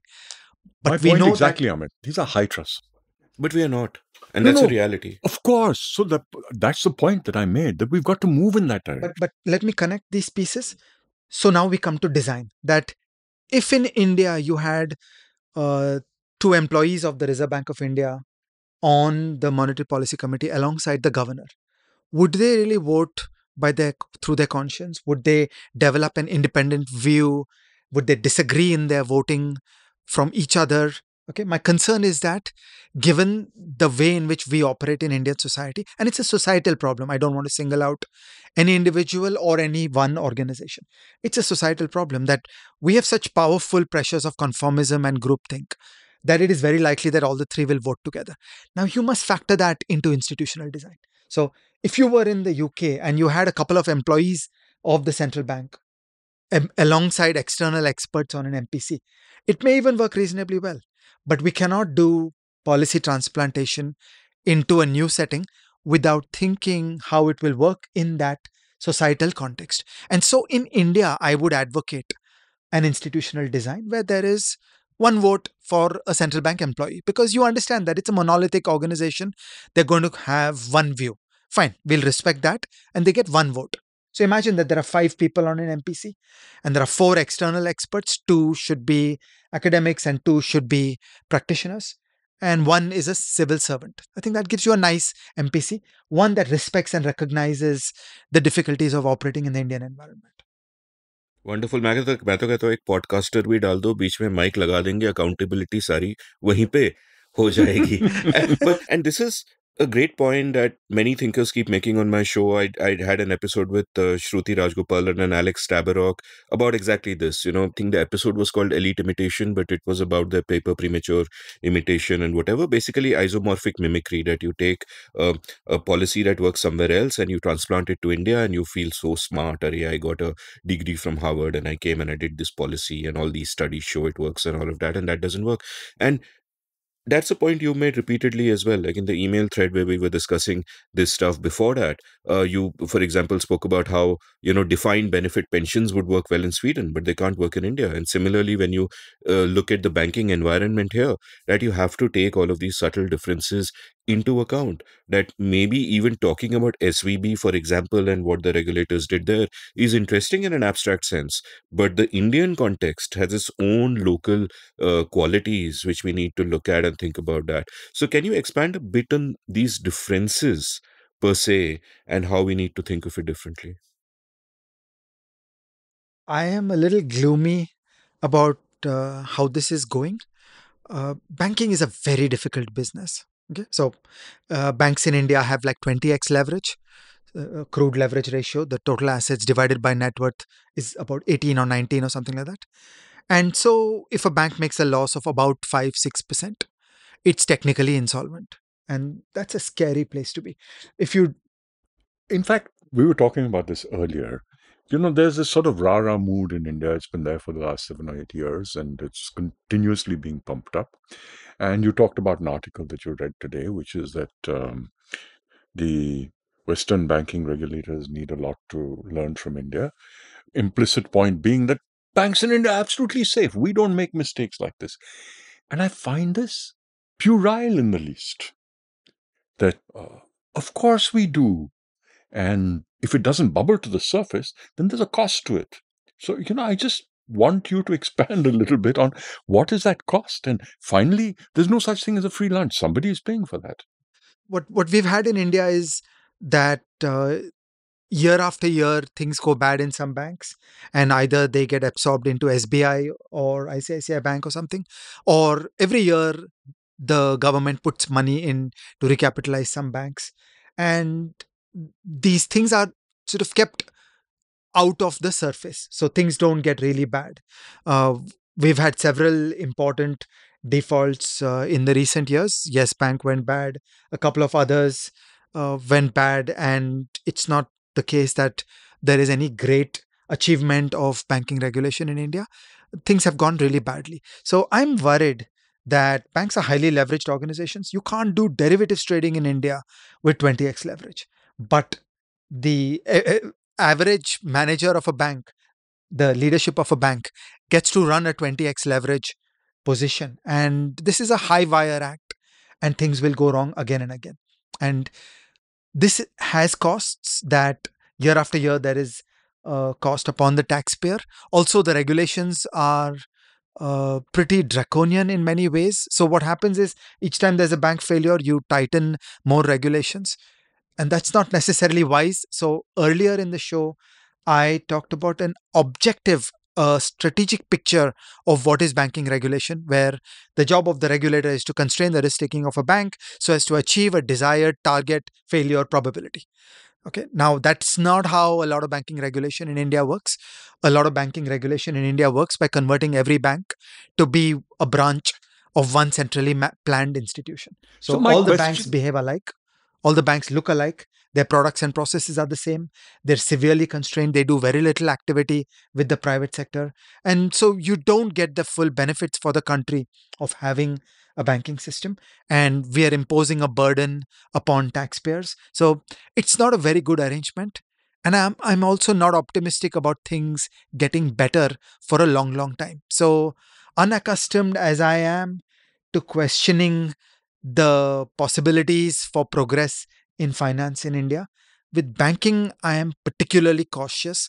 I think that we in India should be thinking that we'll be better off for long years with a relatively small banking system, because it's a high wire act, and in the Indian state and in the Indian system, we will not be able to do a good job of making it work. So, that raises a few thoughts in my mind. One is something which we talked about earlier, which is this leverage, this 20x leverage, very high wire act, the very basis of banking, the fractional reserve system. I raise this in the context of Twitter runs, that therefore perhaps we need to relook at the extent of fractional banking, even if we don't go the whole hog and say there should be no fractional banking. That boggles my mind, because then the capitalist system is being more... Let's just think of less leverage. Exactly, that's what I'm coming to. Just to demystify that for those, by 20x leverage, you basically mean that a bank has lent out 20 times what has been deposited into it. Not lent, owns assets of, because they own a lot of bonds as well. Sure, so they own assets of 20 times. So they have 5 rupees of equity, right, and they have total assets of 100. So basically, if they have a 5% loss, they are out. It's They're technically catastrophic. insolvent. It's over. They're technically insolvent with just a 5% loss, and the higher the leverage, therefore, the lower that percentage needs to be to wipe you out straight away. So my question there is that I know these are just numbers, but the 20x number is a very uncomfortable number. As somebody who occasionally trades on leverage, I know what that can do. You can wipe out your equity in one day if you have a bad day. And then you have to decide whether you want to be in the game or retire hurt or put more equity. You've got a home in the hills. Yeah, true. But so my question is that what's a number you would be comfortable with? So I want to think through two parts. A much lower number, 5, 6. Okay. And then that starts taking you to NBFC territory, which I find very insightful. Okay. So I want to talk about a larger conception of where it can go. But first, I just want to close on this radical proposition by making an analogy. Suppose we had a country with low state capacity and the air traffic control did not work well, and commercial airliners kept crashing into each other at airports. Okay, now this is very unpleasant, and lots of countries have ATC that works reasonably well. But suppose you don't. Then, on one hand, we can keep on railing and saying that we should make the air traffic control work better. Or we should recognize that, look, it's a high capability and at low levels of state capability. When you are an early stage developing country, maybe you should not be using commercial aircraft on that scale, that it's an advanced technology. So I want to make that analogy here, that we've really not done well on dealing with the banking system, that we've done everything wrong. We have public sector banks, you have central planning, you have very little credit coming back out into the private sector, you have failure upon failure, you have claims upon taxpayers. I mean, it's just one long litany. So, But nobody believes you, Ajay. Everything is great. We have a great banking system. well, here between the three of us, we shall. No. I'm raising a serious point. Yeah, Which so is I that just think the 30-year track record is not good. Now, only in the early 90s, some basics of banking regulation started being put into place. So you could say in the 90s, it was okay to make mistakes.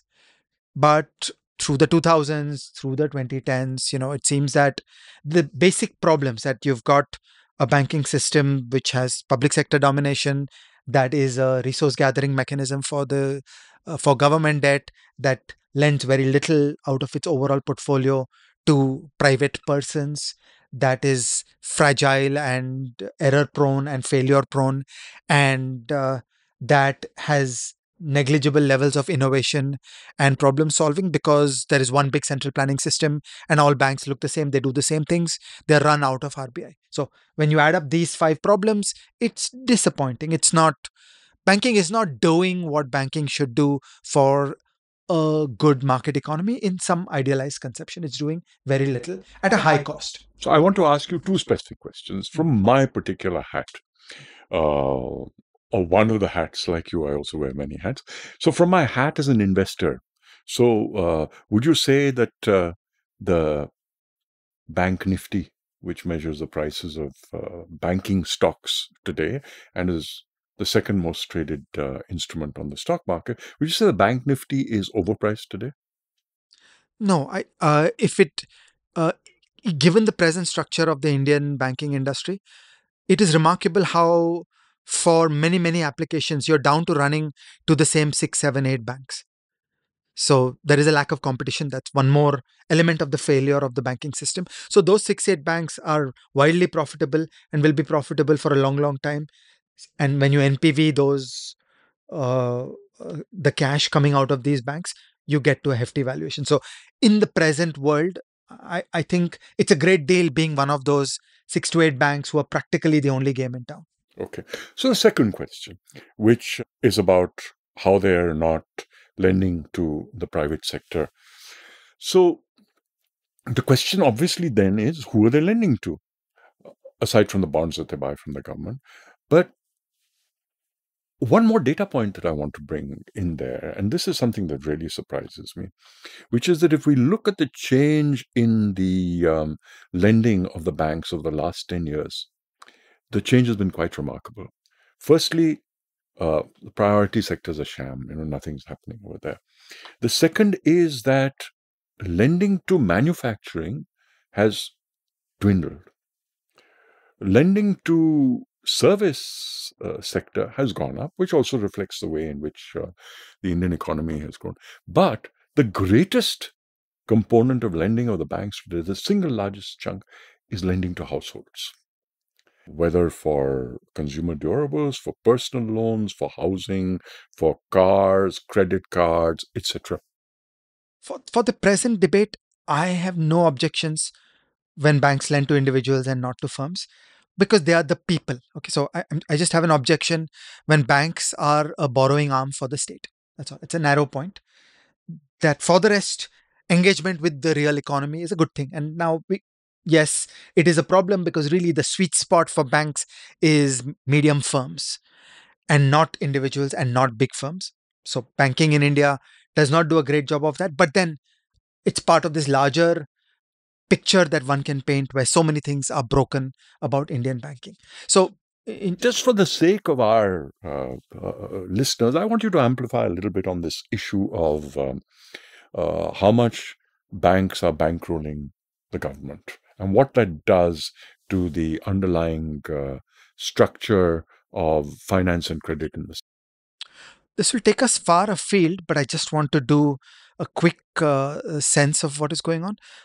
There are rules by the RBI that compel banks to buy a certain amount of government bonds. Remarkably enough, both public and private banks are buying government bonds in excess of that. So it's very interesting to wonder why. But overall, about a third of bank assets are going back to the government. So banks are an important mechanism for government to borrow, as are pension funds and insurance companies. So about 5% of the borrowing of government is coming from voluntary persons. About 95% of it is coming from these coercive channels. And that's a larger separate debate. But it does not get me excited about the use of banking in society. So what contribution are banks making in the society? I think the report card is not great. And when you peer into the future, it doesn't look like many of these problems will readily get fixed. So generally, I feel that if we think of development strategy for India, it's good to think of a future with a reduction in the role and importance of banking in the country, given that banking is going to linger in the present paradigm. Okay, so there is no great financial reforms process that is underway whereby these problems will be solved. There is some really valuable stuff happening by way of bank privatization. We'll see where it goes. Okay, but all credit to the government. They privatized Air India. It's like, wow, we would have expected this was truly hard. So potentially some public sector banks will also be privatized. So I think that there is some momentum there. Apart from that, from about 2017 onwards, the process of financial reforms in India broke down. And so I'm not seeing these things getting fixed. So I think that we commit isomorphic mimicry when we think that an integral part of the development journey of a country is the emergence of a large, important banking system. I think that where we are in India, we're many decades away from making financial economic policy work well. And banking relies on financial economic policy. Okay, so I described at the beginning that you got to get the regulation right, you got to get the lender of last resort right, you got to get the resolution corporation done. None of these work today, and there is no light at the end of the tunnel. So for a long, long time, banking in India is not going to work well. If so, strategically, it's good for India if banking is some small corner and we get to do our financial intermediation through other mechanisms. So private equity funds work better, venture capital funds work better, venture debt has started happening. Okay, securitization, microfinance, NBFCs, there are so many things that are going on which have some energy and dynamism of thinking about business models. And I feel they contain better incentives and will allocate resources more wisely as compared to what we are seeing in banking. So I would just question the standard development economics paradigm that to grow bank deposits as a percentage of GDP is synonymous with progress. In India, I fear it's a bit upside down. So I love your phrase, the use of banking in society. It is so resonant of Hayek's great essay, the use of knowledge in society. So I'm going to ask you for some knowledge about banking, because something that you've said in the past, and we actually said this in a sort of a pilot episode of our web show, but it's not in the first episode. So let's talk about it here, is how you've spoken about how you're very bullish in finance, but very bearish in banks, and in fact on banking. And in fact, you warn people, do not put your money in banks, just put it elsewhere, do not put it in banks. Explain why you give that warning, what should they do with it instead. And of course, I know that opens a rabbit hole into personal finance and all that. We'll tackle that in detail some other time. But just this limited point of why should retail investors like us not put our money in banks? Yeah, so I just start at the Merton Miller quotation that banking is a disaster-prone 19th century industry and banks fail. And we've seen it over and over. Okay, we've seen a PMC bank fail. We've seen a Yes Bank fail. And it is all kinds of stress and lack of comfort for depositors. So I would just like to carry this message to every grandmother and every dentist that the story you've been told that banks are infinitely safe is not correct. And so think more. Now, But from a practical point of view, there's another very simple issue, which is that you're not paid to put your money in bank. so then you come back to personal financial advice. Why are people holding such large bank deposits? No. So what I always say to people is that, so what is the banking product? And now this takes us to paradigm shifts. What is the banking product? You're promised that 100 will never decline in value. You'll get some measly interest in a current account, maybe nothing. In a savings bank account, a little bit, but it'll never go below 100. Okay. And then you're promised connections into the payment system. So you can write checks, you can plug into an electronic payment system, and you can make payments. Okay. These are the characteristics of banks. And the little secret you're not told is that your bank can get into trouble. And I would just question this saying empirically all over the world, banks have got into trouble. And we have seen how in India, there can be, your money can be blocked for many, many months. The payment of deposit insurance is not frictionless, like we've seen with the FDIC. There are long delays and it's not a great system. So what are the alternatives that we have? I would definitely advocate money market mutual funds. It's a low interest rate. They don't give you a written guarantee that it will not drop below 100, so-called break the buck, but the losses will be tiny and negligible. And really, there is no significant risk of losing your money. You'll get a low rate, but you're completely safe. I find the safety of money market mutual funds so much superior compared to the safety of banks. These are non-leveraged organizations which are buying bonds issued by the government or some of the highest rated companies of India. And this just is a better deal. It's a long-only asset. The mutual fund takes no leverage. It's not borrowing anything. It's just putting his money in a money market mutual fund. And we need to improve our policy frameworks in terms of making that a first-class participant in the payment system. You should be able to write checks on a money market mutual fund. You should be able to connect from a money market mutual fund into domestic and overseas payment systems. So that's the things that should be done in India to make money market mutual funds work better. So I think that's a ready choice available to everybody in India, that it's a bank-like. You may have to do a little bit of web browsing to move money in and out of your bank account and your money market mutual fund. But I would say to every CFO of your startup that if their energy and their intensity is focused on their business, then this should be the elementary advice that their CA gives them, or Their hopefully CA doesn't give it to them, but this particular mentor does. yeah. Or, put your money in liquid funds. Or there's so much formal education in India. You're supposed to have trained CFOs and MBAs and such like. Okay, I would like it if this wisdom goes further. That is such a simple proposition. Don't keep large sums of money in a bank. Keep your large sums of money in a money market mutual fund.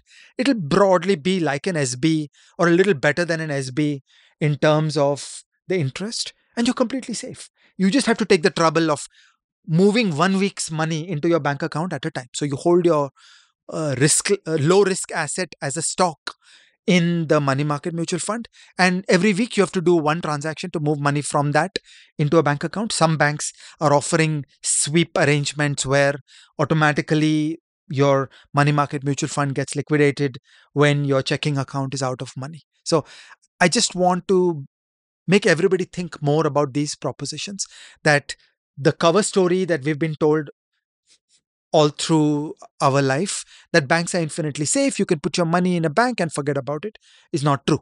And every depositor in SVB must be rethinking their lessons based on this kind of experience. Except that most of them, what they've done is to put their money into Citibank rather than into money market funds, into a bigger Actually, there's been bank. a huge movement in favor of money market mutual funds also in the United States. I was reading after the SVB event, something like $0.15 trillion have moved out of bank deposits into money market mutual funds. So I think people need this wake-up call.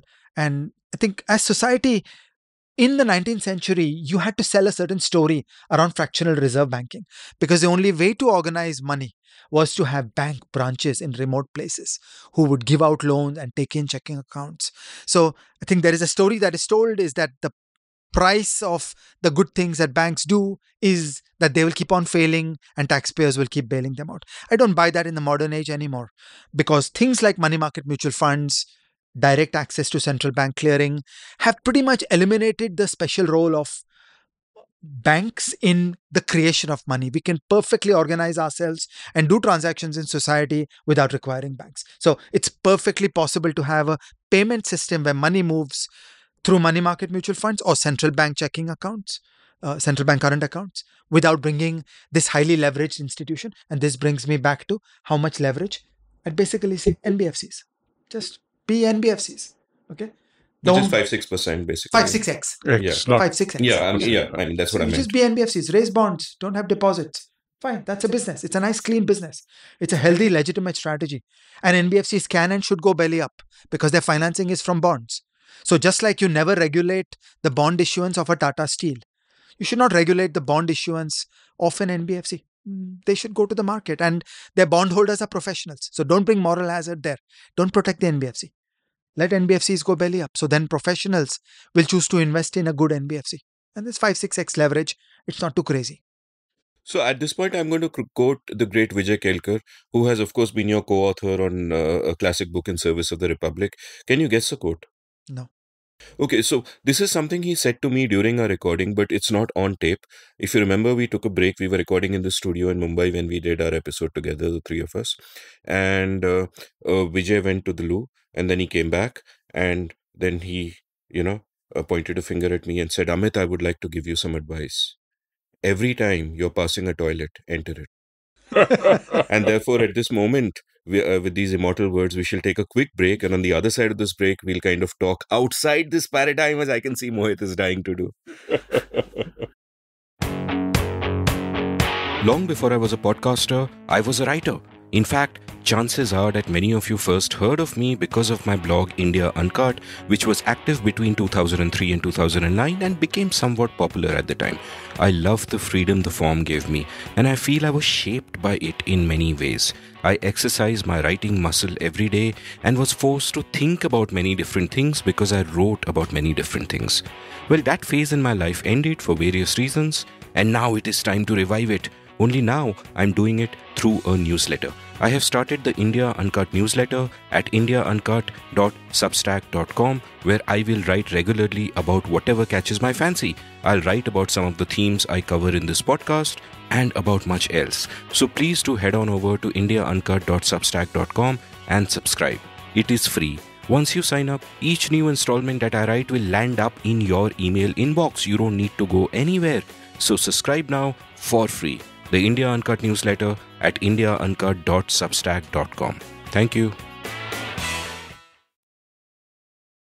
Welcome back to The Seen and the Unseen. I'm chatting with Ajay Shah and Mohit Satyanand, or Mohit Satyanand and Ajay Shah if we go by the academic way of ordering by last name. But whatever, Ajay and Mohit and Ajay, talking about banking, and we thought we'll, cover a wide range of things, but Mohit has to leave in 1.5 hours because of activities he indulged in more than 20 years ago. But we won't get into that. But let's kind of come out of this paradigm now. And one of our mutual friends, Kumar Anand, said the other day to us on WhatsApp that one of the great sort of aha moments of his life was where someone pointed out to him, quote, if one half of all transaction is money, whose price is fixed by the central bank, then how can we say that this is a free market? Stop quote. And this bears thinking about because we have normalized what the system is. We have normalized this paradigm, as it were, that there is a central bank, there is fiat currency, and money is kind of centrally controlled and centrally planned. Now, for everything else in the economy, we know that central planning, central control doesn't work. All of the last century was a cautionary tale for that. And luckily in India, we kind of managed to come out of it after a point in time.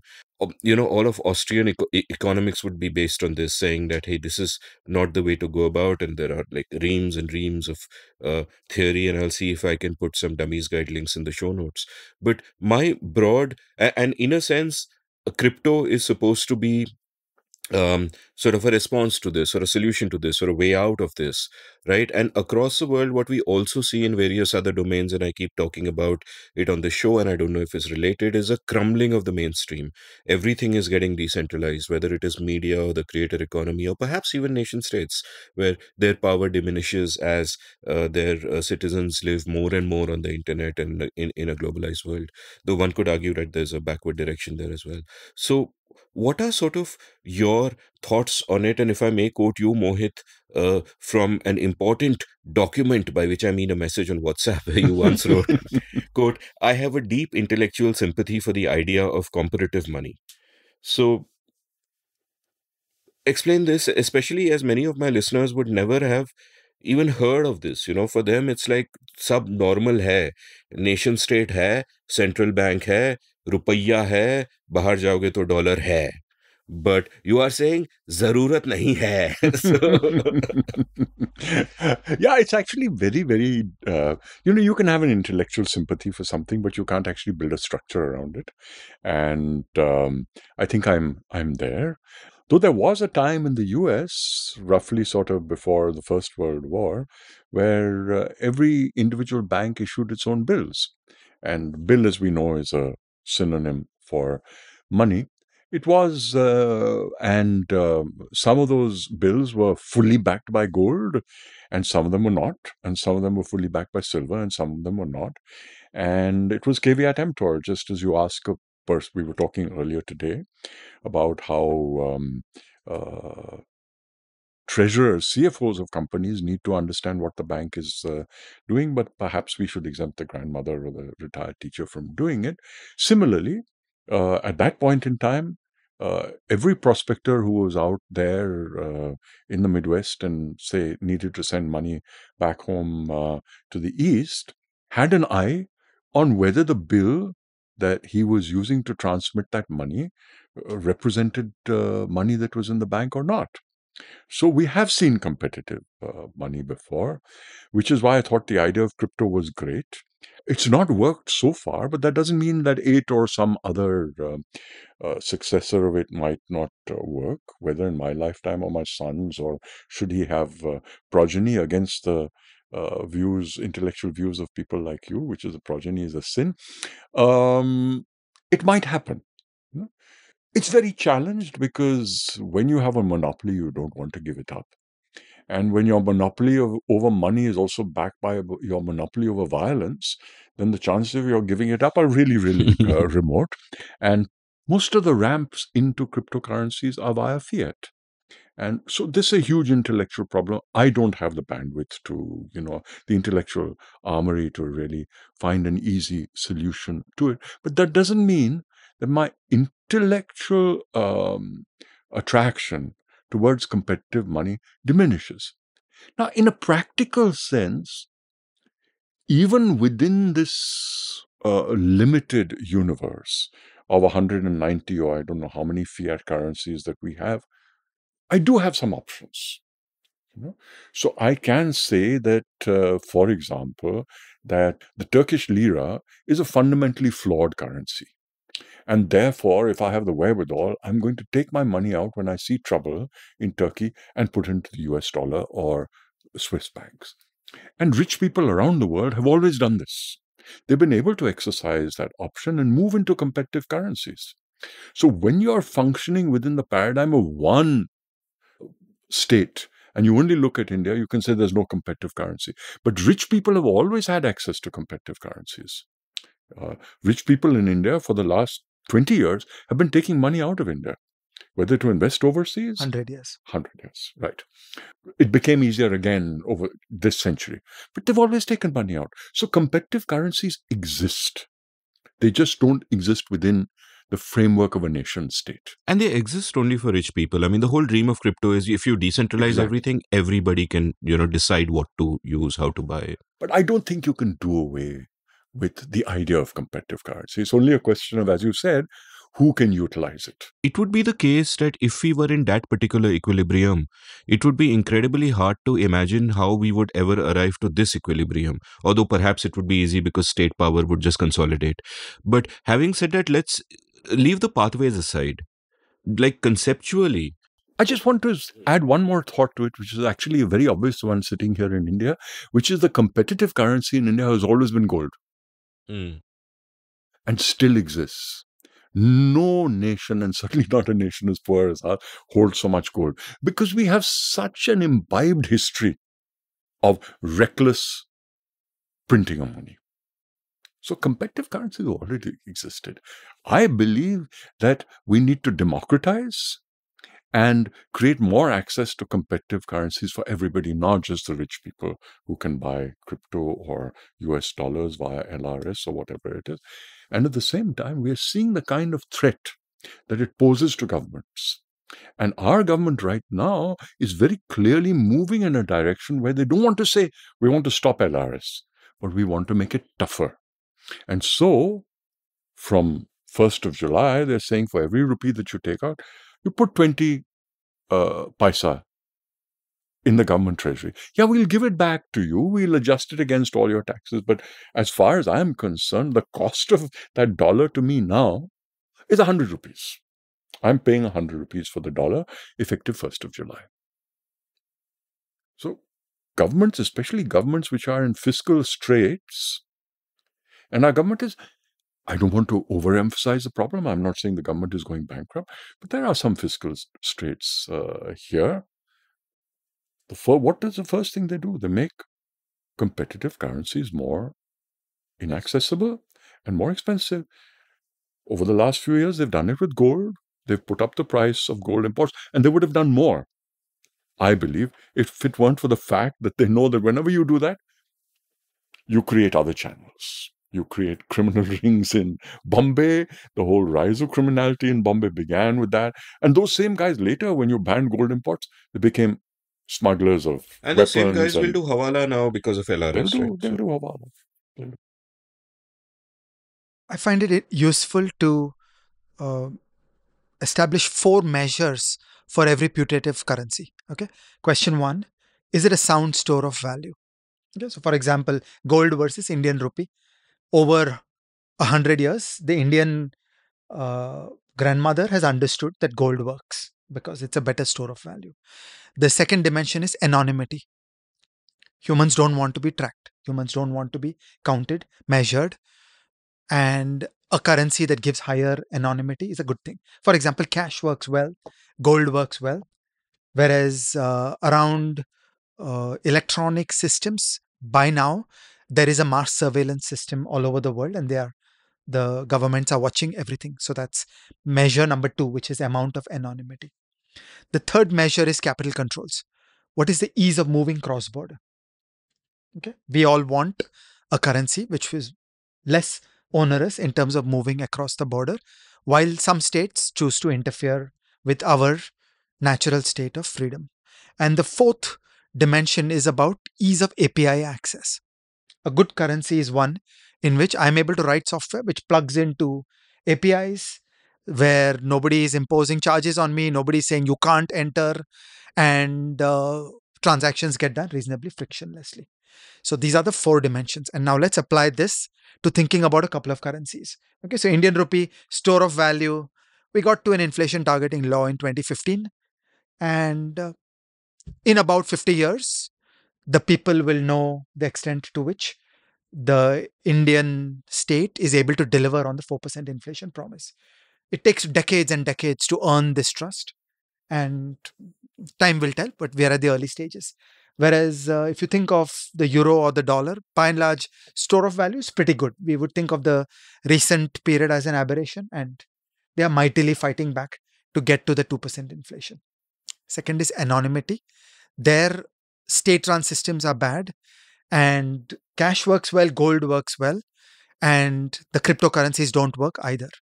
Okay, there's a complete audit trail on the blockchain about who is doing what, and any law enforcement agency is able to find out everything. So contrary to common claims, there is nothing anonymous about cryptocurrency as it works today. Future. I just want to amplify on that, which is, as I said, the promise of crypto was anonymity. But that's just not true. No, but it's not true. Why? Because governments recognize the risk to their currency from this. And therefore, they made the tracing of money. No, I think it's Very from the design. The blockchain is an open system.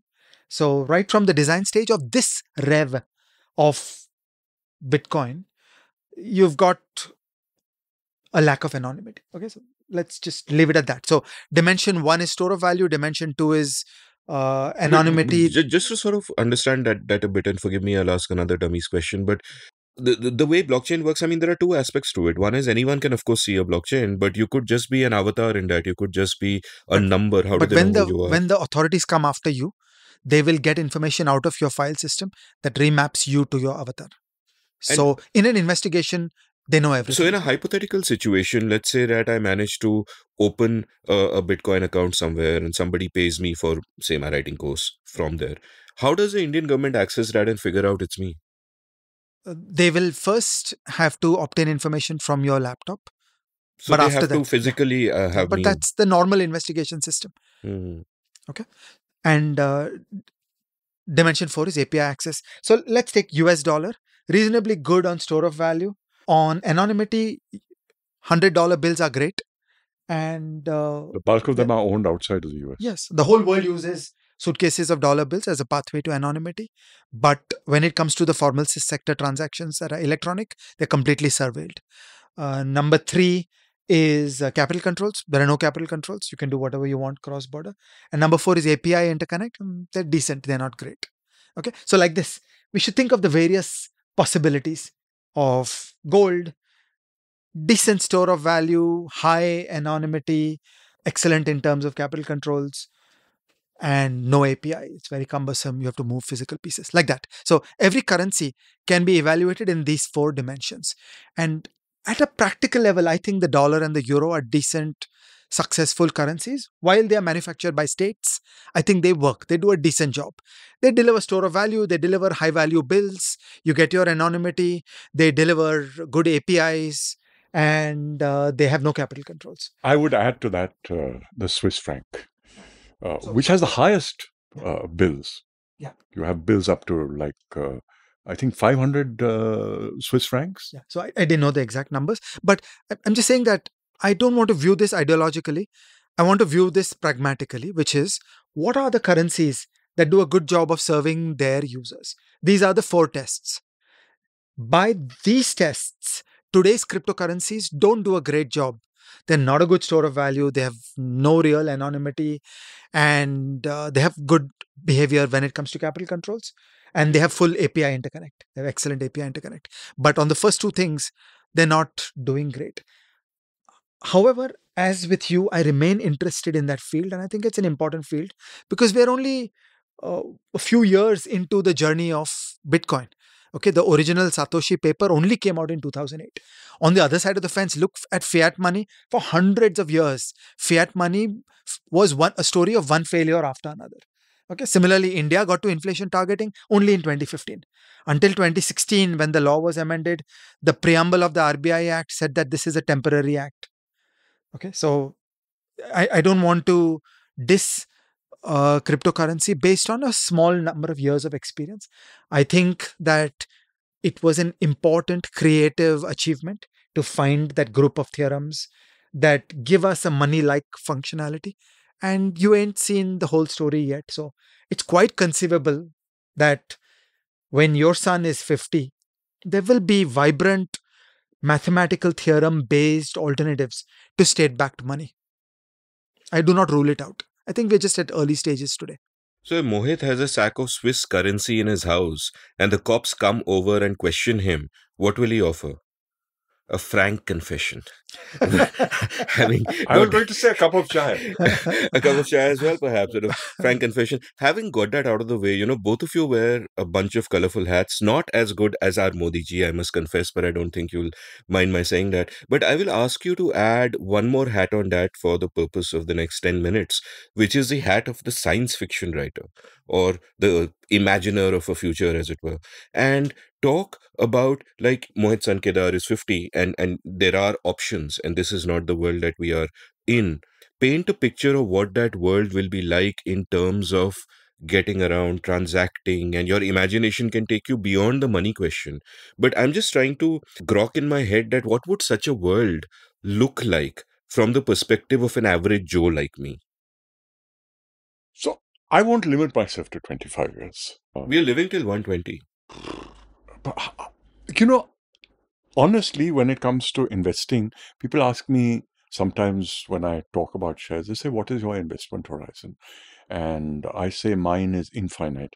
So what do you mean by that? And I said, it's intergenerational.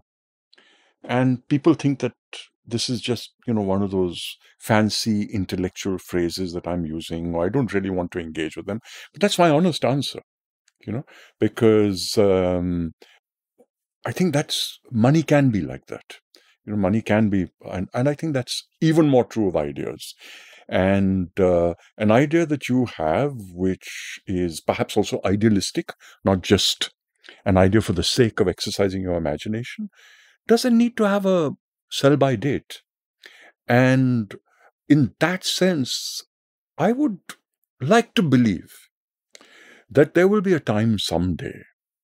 It's not going to happen even in Kedar's lifetime. Kedar is 25.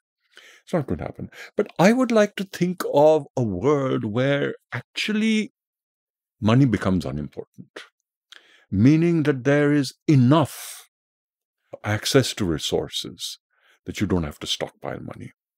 And that you would be really pathological if you needed to stockpile money, because everything is available. So that's my idealistic world. I mean, I hope we reach that post-scarcity world, and certainly, like, who knows, the world is moving so fast, though we are a long way away from it, but we always overestimate the short term and underestimate the long term. But you didn't tell me a story here. So maybe Ajay will tell me a story that, when you're 120, for example, like, what's your day like? Just paint me a picture of your day. Like, forget even the money angle, we can come to it. But what does a day look like when you're 119, rather, when you're 120? Like, who A knows? day is very, very hard because so many things will change. Money is easy. Can I Tell just me, tell paint me, money? tell me, tell me. Money is easy. So imagine if the decentralized finance, the DeFi dream works out, and that we are able to create money that is backed by cold mathematical theorems and do not rely on frail human institutions. Okay. And then think of the four dimensions: store of value, check; anonymity, check. Let's figure out ways to solve that. Capital control is not a problem because these things are immune to borders, and API access, no problem. All these modern things will have API access. So it'll be the best money, and it will take over, and state backed money will become increasingly unimportant. Okay, starting first from free countries. Okay, so authoritarian countries will put you in jail for having Bitcoin. Free countries will say, yeah, sure, it's your choice. You lead your life. But you Okay? have to pay tax on it. Yeah, so the income tax authorities will want to understand your total global income. And as with many other developments in the world, they will try to grapple with the complexities of finding out your income in this world. But the adoption of this kind of money will come from the developed countries first. The countries who are insecure about the quality of their own offerings will resort to draconian measures. Remember, at the time of the FERA, you could go to jail for having a dollar bill in your pocket. Okay, so capital control violations were criminalized. So you will get that kind of response, and we are already seeing that the more insecure the country in terms of its own institutional capacity on money, the more jittery is the response. Whereas in countries where their basic fiat money works reasonably well, there is a mood of saying, yeah, let this thing also happen. Also, basic commitment to freedom tends to be higher in prosperous countries and is not the case in poor countries. So it's this irony that the advanced democracies that have freedom will be the places which will incubate innovations in new kinds of decentralized finance. They're also the places where the dollar and the euro and the pound and the Swiss franc work reasonably well. Then they're not first order blemishes, but still those things will bubble and bubble. And then over the years, there will be events and episodes where it will be like a Silicon Valley Bank moment, and suddenly people will say, oh shit, and I'd rather go to the cryptocurrency choice. And over the years, the significance and influence of state-backed money would go down. It may never completely vanish, but it may be like national airlines. Okay, British Airways was once a public sector organization. Air India. Whereas Not Air India, but Air India. MTNL. No, Air Air India India was was once for a a long public time. sector organization Now and it the isn't. So pride of India and all that. But it just becomes irrelevant beyond a point that you just sell it off, and it's much better not having a government be in that business. So that's a slow transition that you can see to that path. But it also goes with some couple of interesting consequences. The first is that capital controls would vanish in that world. Once people all over the world are holding hard currency, so to speak, the ability of a government to have capital controls would go away, which by and large I consider a good thing. It's it's just one of the odd things that states do that really have very little justification. And the other interesting consequence is that the seniorage value that governments derive, the dividend that RBI pays the government, would go away. So the government is earning a rent on its money creation that would go away. Correspondingly, tax rates would have to go up slightly to fill that hole. It's not a large amount of money, but there's a slight increase in taxation to undo the loss of seniorage revenue. It's quite insignificant. The third and most important consequence, in my opinion, would be that there is this interesting side effect of fiat money, which is that we've been able to come up with this clever idea of an inflation targeting system where central control of the interest rate is used to stabilize the business cycle, okay, so that we deliver inflation stability. It's not just a passive thing like a fixed amount of Bitcoin. It's an active thing where the interest rate changes based on business cycle conditions. I think of it as a very cool, clever device where on one hand we are making fiat money, on the other hand, by doing inflation targeting, we are also stabilizing the business cycle. We would lose that in that hypothetical world. And so the first order effect would be that business cycle volatility would be higher. A second order effect would be that stabilization through fiscal policy would become more important. Yeah, but the counter side to that, I mean, my pushback on that could be that part of the business cycle is also amplified by mistakes in monetary policy. Absolutely. Yeah. So it's not just one way. So it boils down to the cold theorems versus human institutions. And now it depends on which country you are in. Different countries will build central bank institutional capacity at different levels of capability and trust. So, if you are sitting in Sri Lanka, are you confident owning Indian rupees? Okay, it's about trust in Indian institutions. I feel a little dissonance in one aspect of it, so maybe I haven't understood it correctly. But let's say that we're meeting the condition of anonymity, right? So I go to a grocer. He might accept 10 currencies. I might have 10 to from which to give him, whatever. So I pay the grocer, whatever. So if there is anonymity, then nobody knows that this transaction has happened between us. Then what you mention about a nation state still taxing its citizens and still figuring that out, how does that happen? You can't really have both of these. If you have anonymity, the taxes game is over, and no state will ever allow that to happen. They'll use the monopoly on violence to keep the monopoly on money. Not fair. Well, before there was electronics, there was cash. Cash was always anonymous. Transactions were fully anonymous. And there were corporations and payroll, and governments figured out how to put an income tax on a company, an income tax on a payroll, run a GST system. So you don't need a mass surveillance system in finance to run a modern civilized society. It's a modern aberration. It came after 9/11. So the extent of surveillance in finance is new. It only came after 9/11. I want to call these things out because over the years we'll end up normalizing it. So just as we have completely correct. normalized. So this idea of KYC and tracking every single formal transaction, I think, is an inappropriate intrusion into the privacy of individuals. And it would be a desirable world where that is not there. And it's perfectly possible to envision a modern, well-functioning state and high levels of prosperity without surveilling every single purchase of chewing gum. Is there a possibility that competition between states can actually bring this about? For example, for a lot of Indians, a lot of Indians are now, I mean, there is a flight to capital. That's partly why LRS regulations have come into being. Flight of capital. And that's partly why, and to capitals of other countries. And that's partly why these regulations are in place. And as a hypothetical example, let me just pick Dubai, right? Let me say the United Arab Emirates decides, as it has kind of decided, that we are going to, oil is going to run out at some point. We are going to make it attractive for creators and entrepreneurs and business people and the entertainment community from all over the world to come here. We'll make it attractive with low tax rates. And then we'll kind of build that ecosystem here and benefits will flow from there. So now when India is facing this competition, your first reaction might be, हमारा पैसा नहीं जाएगा वहां पे, हम ये controls करेंगे, LRS करेंगे, ये करेंगे, वो करेंगे. But beyond a point in time, that doesn't really work. You're having a flight of the wealthy who'll figure their way out.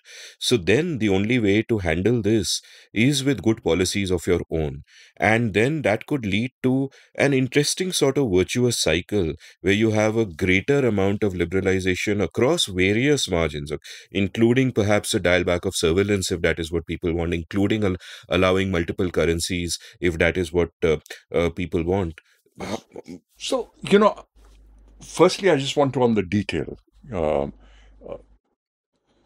This creeping control over LRS is actually, LRS was a very, very tiny removal of capital controls in our country. So capital control has been almost total in our country. LRS was a little window which allowed you to take $250,000 out, and now they're feeling that even that But is it's too very much. I mean the reason both of us remarked upon it is that it's a visible sign that they have noticed and they're worried. Yeah, absolutely. But as far as this other issue is concerned, yes, absolutely. Tax competition, one component of the larger competition for money, is the only way in which it's going to happen. At the same time, you hear rumblings now and then because, see, incentives of large government are as important as incentives of the three of us sitting over here. And I think governments are smart enough to realize that tax competition eventually hurts governments, because no large government wants to be forced to reduce tax rates. And just as businessmen can sit down inside a chamber of commerce and talk about what they want to do to reduce competition between themselves, so can governments. And so I think there will be, and already is, a move by large governments to try and ensure that there's some amount of harmonization of taxes, tax levels, capital gains, all of these things, so that no large government is competing other large governments out. You will have renegades who will act as some kind of safety walls, but there'll be minor safety walls. I think that there is an important opportunity for tax competition for India. Okay, so I'm just playing our selfish self-interest. What has happened in a lot of developed markets is that they are saddled with large welfare systems. So they have expenditure to GDP ratios like 40% and 50%. So they are stuck. They have to have very high tax rates. We don't have that problem. The Indian state is small. The money required by the Indian state is small. So actually there is a phenomenal growth opportunity for India by drastically cutting tax rates, particularly the implicit burden of taxation on investment. So if you think of the full life cycle of money coming in from abroad, you should have a residence-based taxation system. Don't tax people outside. Money gets invested in India, earns a profit, the tax paid by corporations. Every step of that journey, there is an opportunity for India to do drastically lower tax rates and thus attract investment. So I think that Indian development strategy needs to play tax competition because it's in our interest. It's a unique lever that we can use because the advanced economies can't. So advanced economy investment projects will always look less attractive to the extent that their governments are stuck with a large inflexible welfare state. But we in India have a small government. We have 20% of GDP. So I actually think that it is wise and efficient for India to play this card. That's not what the authorities in India think.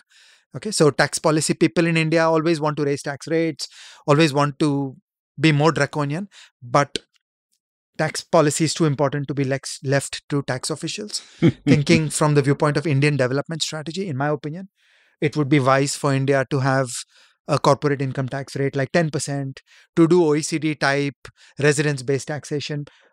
Just do the cold calculations of putting up a factory in Germany versus putting up a factory in India. And the calculation should drastically favor putting up a factory in India. We can do that. The couple of problems um, one problem with this and another sort of separate conceptual point. And the problem is that this seems very theoretical. As Josh Feldman pointed out in the episode in which you were co-host with me, that policy needs the three C's. It needs to be clear, consistent, and correct. And the consistent word is a problem in Indian policy, right? Any policy that this government comes up with today, it has no credibility because you have no idea if 5 years later the same damn thing will apply. So Correct. you set up a factory at great rates You and assume the worst. yeah. Yeah. No, so I agree. These are the problems we need to solve. But I'm just on the conceptual point that no, I don't think it's efficient for India to be part of global clubs who will hold up tax rates. In No, fact, I agreed. think it's efficient for India to cut tax rates dramatically. And this mindset issue is also big. Like you said, tax policy should not be left to the taxman. And, you know, some people will often almost use as a metric of how well a country is doing what are the tax collections. And I, with my libertarian hat on, always feel that that is crazy because all taxes are a transfer of wealth from the productive part of the economy to the parasitic part of the economy, right? And as Mohit correctly pointed out, it's not about my incentives or your incentives. The incentives of government are what you need to look at. And government is an entirely separate beast. What is good for government may not be good for society and vice versa. And this is a mindset problem and an asymmetry that is only sorted out when in the popular imagination, this is not normalized or this is denormalized and you can see it for what it is, which seems really far from being the case. But that's more a lament than a question. But, Yeah, no contest over there. So a lot of We wear the economists- same hat. A lot of economists think that a high tax GDP ratio is a good thing. Whereas I would always say that if you have a choice between a tax collection of rupees 20 and a GDP of 100 versus a tax collection of 20 and a GDP of 200, of course the second is better. it's a The no-brainer. people are better off. So we should be always asking how to organize tax policy so that I get my 20. So I want to run a police, I want to run a Supreme Court. Okay, I need 20. I don't need a ratio. I need 20. So you think of the cost of running the organs of the state. And then we should be asking, how can GDP flower? How do you obtain a blossoming of the prosperity of the country, i.e., how do you create conditions for private investment? And that requires low rates and using this strategy to compete against the developed economies that have a millstone around their neck of large unaffordable welfare systems. Why should India support that project of their sustaining their unaffordable welfare systems? Ironically, I just saw a table the other day and it really staggered me to look at this, which is that it compared the rate of return on foreign investment in India with that of outward investment from India in other countries. And I was surprised to see that the returns of money coming into India were lower than the returns of money going out from India. So it's not just about tax policy. It's also about your ability to run businesses in this country, given the state of the economy, by which I mean infrastructure, labor, consistent policy, I mean, you name all the components of. So certainly tax rates would be one important component. But first, you've got to make the profits before tax. And in that sense, India has not proved to be a great destination for inward money. And I think that's a much bigger question. I'm just holding everything else constant. I was just disagreeing with. So there is definitely an effort by many countries to come together and not compete with each other on tax rates. And India is an enthusiastic part of that. Exactly. And I just think that, look, that's not wise. There's such a natural opportunity for us to go to 10% tax rates and attract more investment, holding everything else constant. Sure. And how much impact do the UAEs and Singapores of the world make on this with, their much more attractive tax policies and so on? As of now, they are relatively small economies. So as Mohit was saying, you've got to think of what the large economies are doing. And India and China are in a unique position because they don't have these large welfare systems. So Whereas- supposing tomorrow Modi ji in all his wisdom decides ki theek hai, Ajay Shah is also a Shah. Let's like my other friend Amit. So let's follow his advice and let's do exactly this.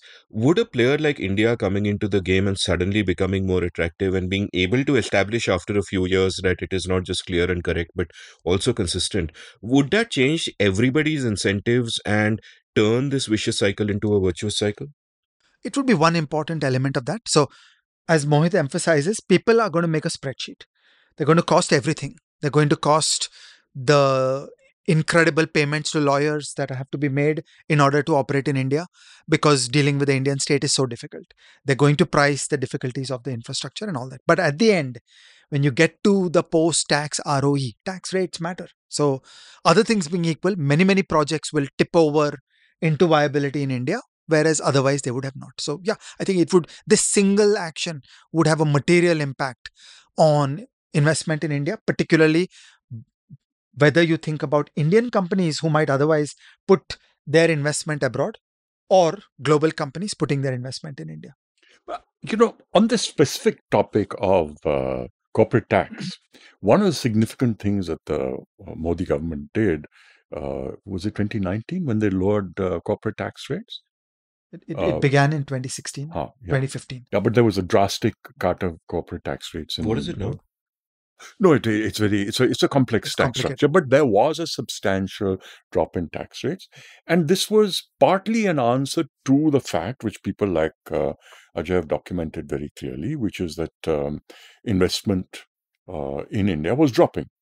So we need to make it more attractive. Let's lower tax rates. So it's certainly one of the policy issues over there. But there we came up against another issue, which is the fact that there's no effective demand. So, you can increase my profits, and now I'm sitting on a good balance sheet. The twin balance sheet problem has been partially sorted out. Now, companies can invest money, but they're still not doing it. And that's because of another reason, which is that the consumer doesn't have money. So this is just taking me back to the point. Holding other things equal. Yeah. Not saying this is the only thing, but yeah, this is a thing, and I think it's an important thing. So, since we have segued to talking about the world economy, let's continue talking about the world economy. One, I think, mistake intellectuals sometimes make is, we all make sense of the world by constructing stories around it. And a mistake that we often make is we assume that there is an arc to history and that arc is going to continue, whether it is, an arc towards justice or an arc towards freedom or an arc towards liberalism, the end of history question mark, as Fukuyama said. And we assumed that there was an arc when it came to globalization. That at one point, I think it would have been safe to say that we would have thought the world is globalizing, it will continue globalizing, what a great thing, we will all progress, technology, blah, blah, blah. But in recent years, that's come into question partly because of the really interesting politics of the last 10 years, Trump's rhetoric towards China, US versus China, and so on. And you hear more and more talk of deglobalization. I don't really fully grok how the Russia-Ukraine war has affected all of it, but it is a factor. There's lots of shit going on over there. What is your sense of all of this? What are the waves and currents, and where could they take us? I want to step back a little bit from globalization. First of all, of course, to say that globalization is a great thing, both from a humanitarian point of view as well as from an efficiency point of view. I also want to agree with you that there is some amount of deglobalization going on. How much it is, we can't say. We're indulging in guesswork. But I think the much bigger, longer-term thread of economic progress is the march of technology. And that's not going to stop.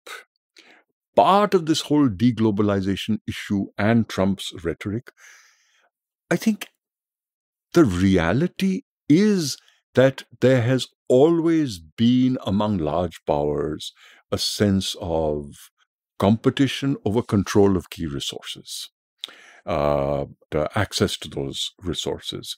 So for a long time, that was oil. And whoever controlled that oil, now increasingly it's being realized that digital technology. And I'm reading a fascinating book right now. Perhaps you've read it, Ajay, Chip War. And that is underlining to me the fact that the US government has largely always recognized that the threat of China overtaking them in technology is an existential threat. And at some point in time, they took their eye off the ball a little bit. Not fully, which is why they're still ahead, which is why the threat of depriving China of access to the latest technology, especially in etching of chips, lithography, etc., but also of design and so on, is a very real threat for China. So these are all real things. But I think, you can't set back technological progress for a nation for more than 5, 7, 10 years. And in the long march of history, I think it's quite trivial. And similarly, globalization, it optimizes on the margin. It makes sure that you can buy cheaper, move somewhere, which is great because a lot of economics happens at the margin. But if you look at the bigger picture, it's a march of technology. And that's not going to stop. That's not going to stop. Nor is the movement of minds from places which can utilize them better than where they are today, nor is that going to stop. That physical movement of body to require that movement of mind may stop, but that movement of mind is going to continue. So I think these are actually minor blips: globalization, deglobalization, competition. I mean, they're real, they cause wars and so on, but in the longer arc, I don't think they matter. I find it useful to think of the period from the opening of the Suez Canal, I think it was 1869, till 1914, as the first globalization. This is a phrase that is widely used in the literature. This was an enormous connecting up of the world. When the American Civil War took place, there was a cotton trade out of Bombay, and there was a birth of capitalism in India. There was a Bombay Stock Exchange. All these things happened, and it was a connecting up of the world on an unprecedented scale. There's this beautiful quotation by Keynes about what it meant to be alive, I think in 1912 or something, where the wares of the whole world were available for purchase in London, and you could invest your money anywhere in the world. And I also want to note, we should not normalize things. That was a world of passport-free travel. So anybody could travel anywhere without a passport. So just like a mass surveillance system on finance did not exist before 2001, passports did not exist before 1914. So you could just travel everywhere. Okay, so that first globalization got a great setback in the First World War and all the horrors that followed. And only in about 1980, you get some metrics of globalization that got back to 1913 values. And then you get to what is called the second globalization, which is explosive gains from about 1980 onwards. First, on the back of digital data exchange at customs and container ships. And then with the fall of the Iron Curtain, where many countries started liberalizing. Deng Xiaoping started opening up China in 1978, and Manmohan Singh and Narasimha Rao started opening up India in 1991. So I think that second globalization has come to a halt. I would put the date as somewhere in the Trump years.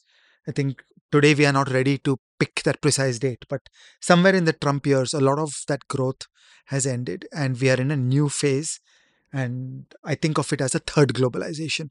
In that third globalization, I think that a certain amount of foreign policy and defense harmonization is required in the club of liberal democracies who will freely trust each other. So the United States is very comfortable with the world's greatest company making the machines that make chips being ASML in Holland.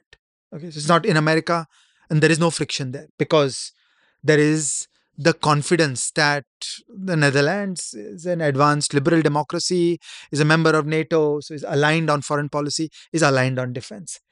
What is the deglobalization is the exclusion of Russia and China and potentially many other authoritarian regimes from the main club. So I think that we remain in a free world of the movement of capital and people and technology and production chains between the advanced economies, between the liberal democracies of the world. Now, that does curtail the gains from trade. So if you think of old David Ricardo, and the idea of gains from trade, the gains from trade are the highest when countries are dissimilar. So the gains from trade between the United States and Netherlands are relatively small. They are there. We know in new trade theory that the simple Ricardian conception of gains from trade is not quite an accurate description. There's a lot of advanced economy to advanced economy trade that happens, and that's good and proper. But I think that's a description of the world as it is shaping up, that there is a club of the advanced economies that make up something like 70% or 60% of world GDP, who are doing true freedom with each other, where states don't interfere with the freedom of people, whether it is on moving capital or moving human beings, or on establishing complexity of supply chains, or moving goods, or moving services, and so on. But there is a new caution about China and Russia and authoritarian countries in general, countries that don't have a foreign policy alignment with the advanced economies of the world. So I that would, in fact, call it a renewed caution, because you saw that, that caution. You also saw it during the space race, in a yeah, sense. correct. So after the fall of the Iron Curtain, after the fall of the Berlin Wall in 1989, I think that many in the West were too quick to jump to an end of history proposition around Russia and China. And I think even more so amongst private persons as opposed to the intellectuals. So boards of companies were very comfortable signing off vast investments in China and Russia, thinking that, yeah, there's some politics, but in time, everybody will figure out the glory of becoming a liberal democracy. So it was felt that the people of China will know what's good for them and they'll become a liberal democracy, that the people of Russia will know what's good for them and they'll become a liberal democracy. So there have been very large losses suffered by global corporations on account of their presence in Russia and China. And so I think that going forward, it doesn't have to be a capital control. It can just be care on the part of boards of companies saying, like, look, do we really want to operate in China? Will there be theft of IP? Will somebody make a clone factory making my own product? Okay. Will a Chinese company steal the intellectual property of my routers and launch its own routers and become a pretty much peer in the global market, which are things that have actually happened? So I actually would say that if there was one date to mark when this rollback of globalization took place, I think it's when Huawei was pointed out as a security risk. I think that'll probably be the date when you saw this sudden caution about free trade of technology.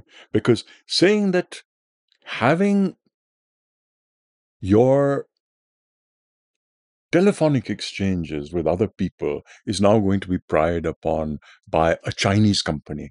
That was also a very profound psychological understanding by Trump of the kind of fears. And I think I would mark that as the day that there was a rollback.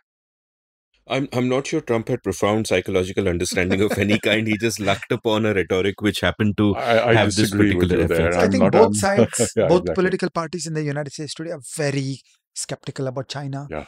Similarly, a couple of newspaper stories aside, I think that the United States is very united on the subject of Russia and Ukraine. So I think that we are not in the happiness of the 90s where people were comfortable saying, oh, in time, Russia and China are going to get fixed. So you can just go ahead and build business. I think that period is over. It's changed to let's fix them. Well, I mean, I'm just thinking about the optimization of private companies. Tangential question. How would it be in China's interest to behave? Because there's a seen and the unseen element here. And the seen element is that there will be this thing that we are this rising power. Let us spy on what other people are saying. Let us steal IP. Let us build clone factories and let us do all of these. And that's a seen effect. And that's your kind of proximate gain. But the unseen effect is that you're losing trust. Your policy will never have the C of consistency or correct for that matter. And it hurts you in the long run. Right. So what, like from within China also, and perhaps there will be Chinese policy listeners listening to the show, who knows how far my show reaches. But from their point of view also, I would imagine that if they are playing the long game, then their interest would lie in actually being clear and consistent and correct and not doing all of this shit and not stealing IP and not doing clone factories and saying, hey, it's it's let's create double thank you moments, let's work for mutual benefit, and so on and so forth. But there is, again, perhaps driven by their politics, a sort I of think hubris and short-termism. the answer really lies in the fact that there is no one China. The incentives of the state, the incentive of a man who wants to be crowned emperor for life without limits, which were part of the way of the governance system of China, are going to be very different from this abstract notion of the interest of China. I think that's where one has to start, and too many of these great leaders have chosen to try and define their objectives within their national boundaries, and very much driven by the needs of the people at the top, which are of control, rather than by a broader conception of a world. So I think that very starting point is perhaps the wrong point, that there is such a thing as China's interests. Or to jump to a different analogy, is it efficient for Putin to fight a long war? Okay. In some ways, the war is a disaster for him. But as you can imagine, once you say soldier, soldier, you get to crush all domestic dissent. And he's not exactly unhappy that 500,000 of the brightest people have left the country. He consolidates his grip on power. And it's a catastrophe for Russia. If anybody loves Russia, they think the war is a disaster. But it works for Putin. So there is a constant separation between the interests of the people and the interests of the state. We should never conflate the two. Very true, very true. And these strongman leaders are such a problem. Thank God we don't have that problem in India. But let's talk about the Indian economy now in the half an hour that also that we have left. Mohit, you and I, with the wonderful Pooja Mehra, we did a State of the Economy episode maybe 18 months ago or so, at some point like that. And I have been doing them every year or every few months before that as well. What has changed? Like, has anything changed? Are we clearer about something? What is the current direction? Like I did an episode with Pranay Kotasane and Raghu Jaitley, and Raghu was saying that, there are different ways to look at it. And, where you stand depends on where you sit. And from some angles, it doesn't look so bad. He was talking about, from the banking data that he's seeing, the rise in credit growth or whatever. I mean, I'm not, I can't sort of comment on those aspects that he was pointing out. But when you look at the Indian economy, what do you see? Because the one sort of thing that I see which really worries me is this insular trend where you're going more within yourself. One, you're trying to stop capital fleeing in the ways that we describe, but that's really minor. But the other is basically, for all his hatred of Nehru, Mr. Modi seems to be imitating Nehru's import substitution and so on. So I don't want to go into that. I think there are two basic problems. When you talk about a person's view of the economy, so you talked about RSJ's view of the economy. I think one major problem that we have is the lack of data. And we have seen systematically over the last 10 years that the amount of data which is being produced by the government is going down, and that when data is not convenient, it's suppressed. That's the first problem. The second is a very peculiar problem, which is that whenever we talk about data on the Indian economy, I can't stress this more. We are talking about data of the formal part of the economy. We are not talking about data of the economy. And earlier, we used to have a situation where the data on the informal sector was generated once every 5 years by a very extensive survey. You can't do it more often. Let's leave it there. But it was not conducted in 2016 when it should have been, demonetization. It was not conducted in 21, COVID. There's no talk of conducting it again. Okay. So whatever data we have is on the formal sector of the economy. Now, if you were to just look at one number, which is collection of GST, as long as it was rising, it was, economy is doing well. GST collections are going up. Now, if you look at long, and then there was all this complication of COVID and so on. So point-to-point data was very difficult to look at. But if we look at January 22 to January 23, we find that the growth in GST collection has been 12%. We don't know what the inflation number is. I like to use a number of 7%. Let's not argue it too much. So we are talking about the economy, the formal economy growing by 5%. Okay. Now we are also saying, and this is constantly touted by spokespeople of the regime, that Indian economy is formalized, which is a great thing. If it's formalized, you've got to put a number on it, right? Which means what? That the percentage of the formal sector has gone up. That means that if the formal sector has gone up by 5%, the informal sector has gone up by less than 5%. Is it 4, 3, 2, 1 or negative? We don't know. But therefore, the Indian economy has grown by less than 5%, and this is in a so-called recovery period. This is not great. Point number one. Point number two, when we look at what is called PFCE, private final consumption expenditure, which to my mind is actually the only objective of an economy, which is to enable each of us to spend more money, unless our expenditure needs to be curtailed because we eat too much or whatever. But PFC, to my view, is the ultimate objective of an economy, especially a poor one, which is that PFC has gone up by 2.2%. This is a disastrous number for a poor nation, where, again, we can have all of these debates about defining poverty, etc., but we have enough poor people in this country who could do with more expenditure. PFC has gone up by 2.2%. Meanwhile, the number of people is also going up by 1.8, 1.7% per annum. That means the average individual is no better off. And then the third thing, which everybody recognizes, which is that we have a K-shaped recovery. There was a wonderful story in the Mint the other day about a woman who says she doesn't wear her chappals every day in order to increase their life. And I can couple this story with the fact that the sales of Relaxo, which is the biggest footwear manufacturer in this country and caters to the masses, as opposed to a Bata or whatever it is, which is upper class by realistic definition. You can say it's a middle class brand, but that is a very contorted way of looking at middle class. Where you and I and Ajay all say we are middle class. Man, we are filthy rich by the standards of this nation.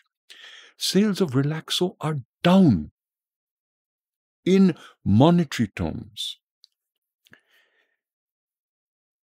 Last point, which is that I look at company data. I looked at data for the last 20 years of the top 8 FMCG companies of this country. That's pretty robust, They were growing at a rate of, I forget the exact numbers, but they were growing at a rate of about 15%. You look at any 5-year period from 2000 to 2015, they were growing at a rate of about 15%. You take inflation out from there, they're growing at 10% in volume terms. After 2015, that number has collapsed. When you do the same number and you subtract inflation, they're growing at 2.5%, 3%.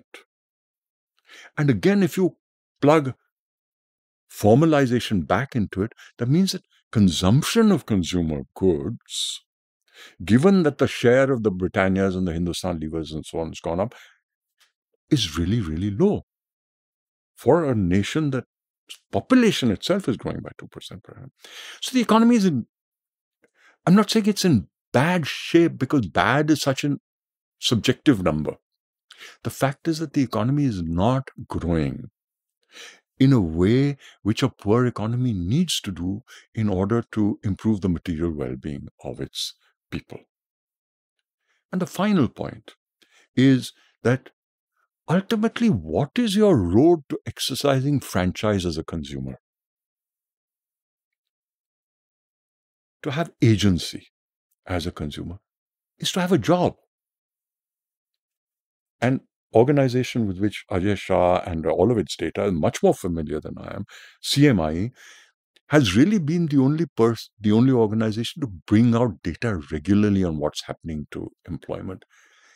Except for war-torn countries, India has the lowest labor force participation rate of any major economy in the world. And employment has not grown in the last 7 or 8 years, at a time when population has gone up. And our unemployment rates of people between 15 and 30 are abysmal.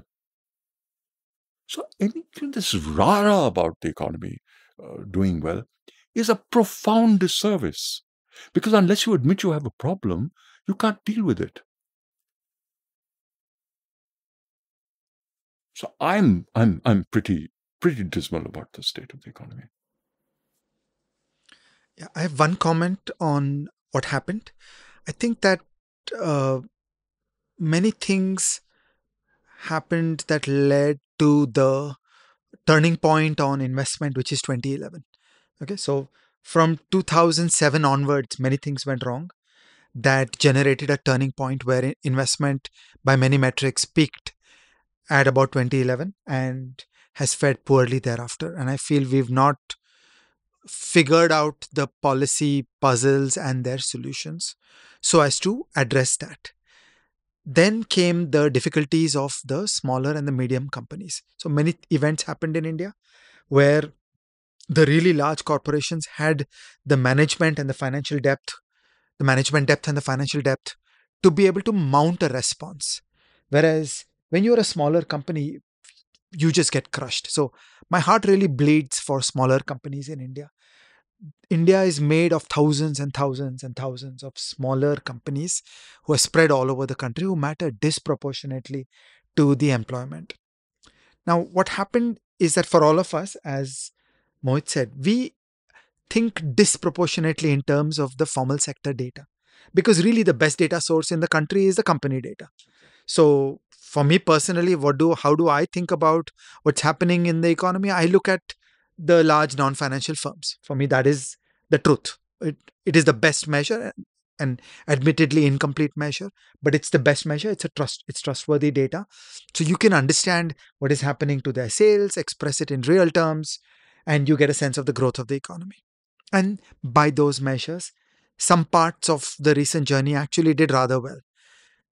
My opinion today, and I'm groping towards a fuller explanation, is that perhaps what happened was that the biggest firms, the large formal sector firms, gained market share at the expense of the medium companies. So there are an innumerable number of 50% medium companies in India, 20% medium companies in India who lost share, and the biggest companies gained share, which looks good for a certain amount of time. So you can get growth by gaining share, but only for a certain amount of time. You can't keep on growing. That's not a deeper growth dynamic for the economy. It's a temporary growth solution. And for large formal sector companies, you come to a question where I paraphrase the famous book, Where Are Your Customers' Yachts? In similar fashion, where is your customers' income? That the big companies in India are ultimately rooted in India. It is middle India that buys their stuff. So the larger performance of households in India in economic terms is the foundation for purchases of rubber chappals and clothes and shoes and Biscuits. entertainment and biscuits and so on of the formal sector. So the formal sector does not inhabit a separate universe. In a few sectors, yes, you can be a software company in India. You can be a 100% export oriented company. Great. But for the rest, the bulk of the non-financial firms in India operate in this country and they sell to these consumers. And so for some time, there was growth through gaining share, but it tends to max out. So we've not got to the deeper dynamic of how that growth comes. And as you know, for many, many years, I have focused on private investment, that in the end, all growth comes from private investment. All gains in GDP, all jobs come from private investment. So we should be single-mindedly focused on understanding private investment, what shapes private investment. In a way, that was the motivation that led to the book that Vijay Kelkar and I wrote, where we were trying to go under the hood and understand what is it about the body language of the Indian state that has deterred so many private people from choosing to live in India, commit to India, invest in India, build complex organizations in India. And I feel we've got to go to those second order explanations about how the Indian state is not very conducive to private sector confidence. I just want to amplify that with my experience of smaller companies. And There are always exceptions, but I've worked a lot with smaller family-owned businesses, and each one of them have created safety nets in terms of money overseas, and at least a few would be or should be entrepreneurs of my generation who have family money running for 3 or 4 generations have said, we don't want to be in manufacturing. India is not a place in which to be in manufacturing and not everybody can get into the service sector. It requires a different mentality. And these people are basically now operating treasury operations. These are people who have risk-taking abilities, who have good finance people, CFOs, etc. You need that in order to run a treasury operation.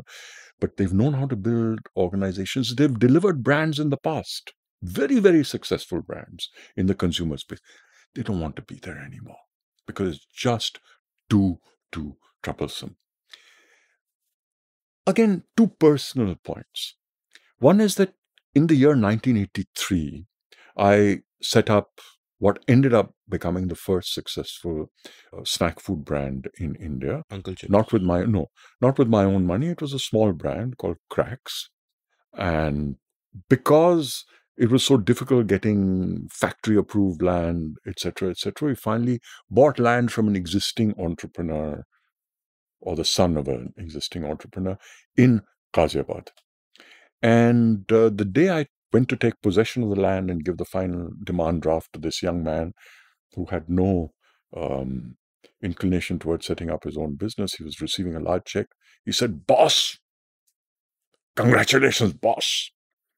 The young man with dark glasses came on a scooter. "Boss, ye zameen to sona uglegi." So, full Bombay Hindi film style. I said, "Acha." He said, "Lekin boss, ek cheez ka dhyan rakho." I said, "Yeah." He said, "Boss, aap UP mein hai." I said, "Okay." He said, "UP means you pay." And, if you wanted to function over there, you had to, on an annual basis, deal with, I counted, 27 different inspectors. Okay? Which meant you pay. Because finding a reason to penalize you is trivial. And the costs of not paying are huge. You can have a factory shut down for months. The Inspector Raj has not changed one bit. Not one bit. In some ways, the tax department is a little more transparent, but on the ground, absolutely nothing has changed. We had this ease of doing business stuff. Ease of doing business has improved. It was only Delhi, Bombay. Later turned out World Bank didn't name who, but a lot of these data points were fudged. But the point is that in the state of Delhi, I've been through it personally, in terms of extending my house by a few hundred square feet. And another friend who had a piece of property which was owned, wanted to set up a large residential project. It took him 5 years, a few weeks under 5 years to get that permission through. Who has the tenacity and the willingness to do this? So the disincentives are real and they're continuous. It's not just about money. It's about, do you really want to be doing this? I did a disservice very recently.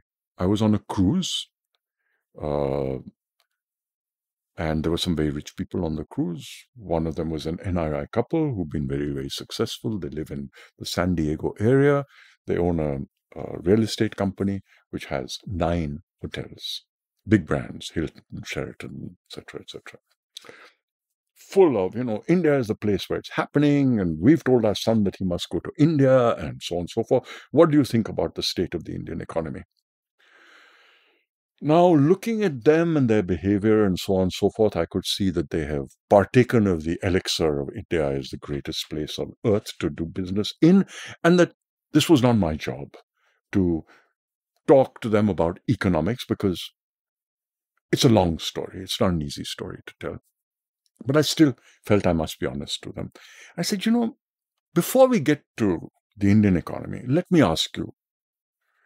You now have 9 properties, but I know that you had more once upon a time. They're a little older than me, sort of about 70. How many properties have you established over the years? 20, 25? So the wife, who was the chief operating officer, said, no, no, no. We have built 39 properties in our lifetime. I said, and how many times have you had to pay a bribe? She looked at me with incredulity. She said, never. I said, how comfortable would your son be, whom you want to send to India, paying a bribe for building license? I said, out of the question. So in that case, you can't send him to India. The matter was closed. On that scale, at that level, nothing has changed.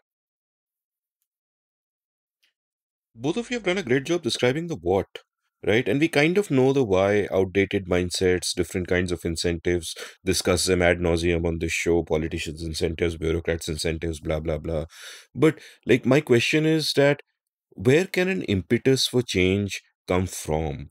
Like one thing that, for Ajay, you've spoken a lot about, and I wasn't aware of it till my conversations with you, is that 91 was not just about the incentives during that crisis, that, crisis ho gaya, balance of payments crisis, IMF is saying this, blah, blah, blah. There was a cadre of committed professionals who built up a body of work and sort of a fraternity of reformers in the 10 years, in the 12, 13 years before that. I had an episode with one of them on Texigalu earlier where he describes that so eloquently. You've spoken about that so often. And my thinking, therefore, is that in the popular imagination, none of the reforms that would change this or the moves towards a mindset that we require to change this are going to come from the electoral marketplace, because the electoral marketplace is engaged in narrative battles of a completely different mind. And therefore, if change is to happen, change will somehow have to happen from within. And not from within in terms of a politician saying ki ye karte hai, wo karte hai, and hoping for an enlightened neta out there, but from a cadre of reformers who stick at it, who play the long game, and who say that when the time comes, when the moment comes, when the opportunity comes, we will move again. I want to disagree with the politician aspect of it. So this is something Kelkar has always pushed, and over the years I have come to understand that the only risk taker and the entrepreneur in public policy is the politician. So the officials will be fundamentally conservative. That the achievement of 1991 is ultimately Narasimha Rao. Okay, that is at the heart of it. Similarly, the achievements of 1977 are Morarji Desai and H.M. Patel. Okay, and then after that, Indira Gandhi and Rajiv Gandhi carried their work forward.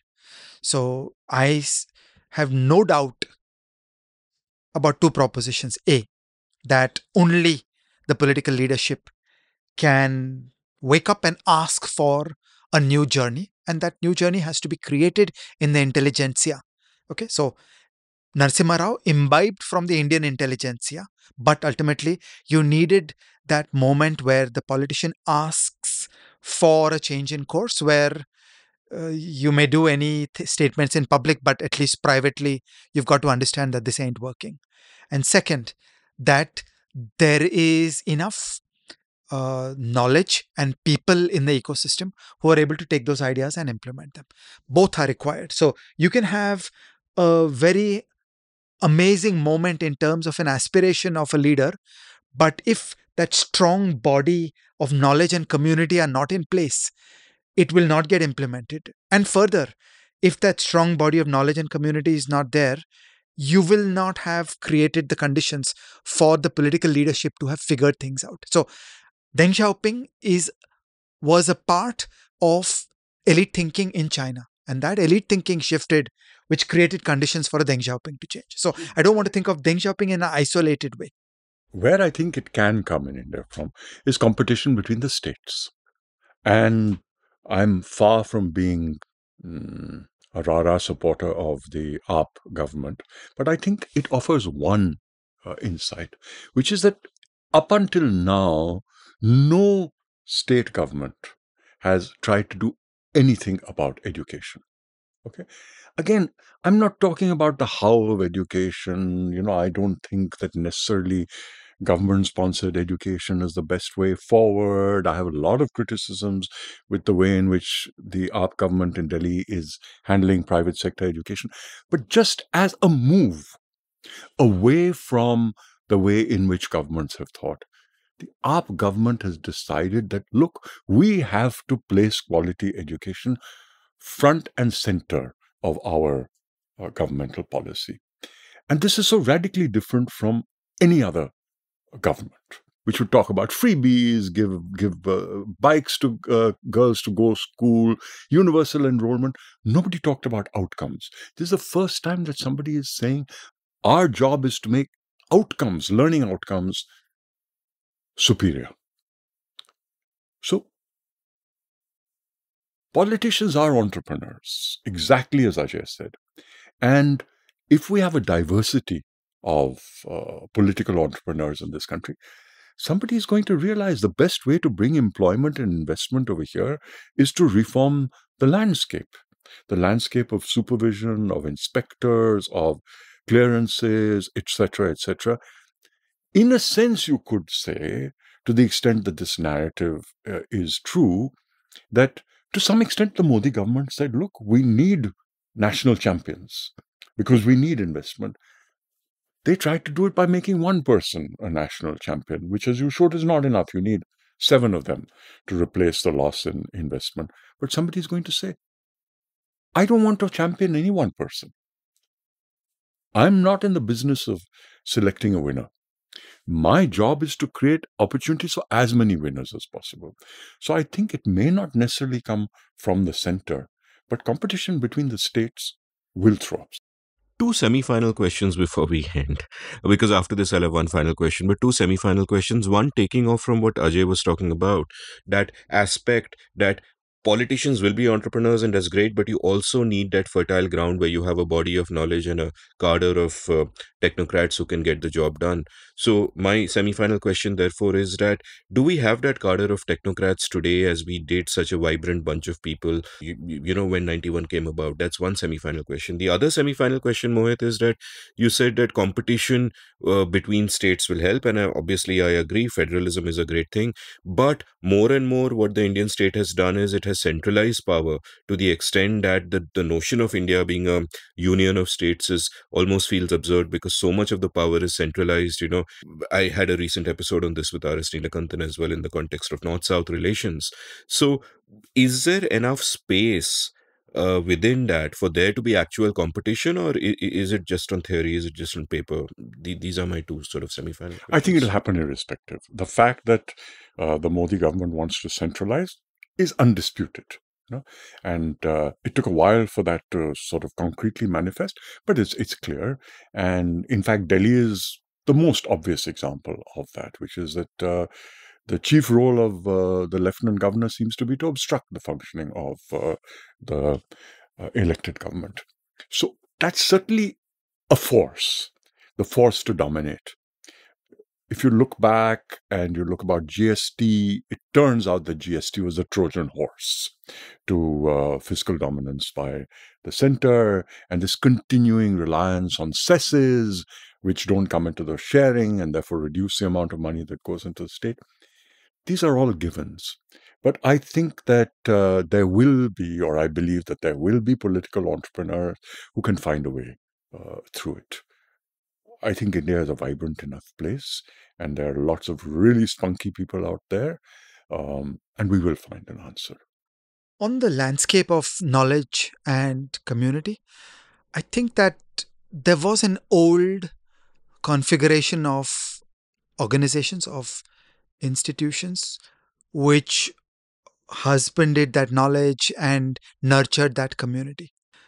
There has been quite a disruption of a lot of these organizations in terms of questions around management and leadership and recruitment and so on. So we are in the first decade of an important change where the old establishment has been a bit disrupted and a new world is coming up.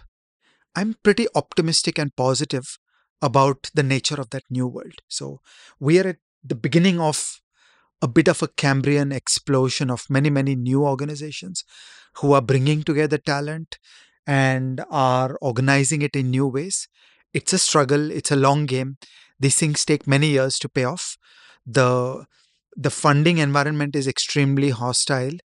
Most of the funders in India would like to give money for direct action and don't understand the role and value of ideas and knowledge and community. But within these constraints, I think a new world is starting to emerge.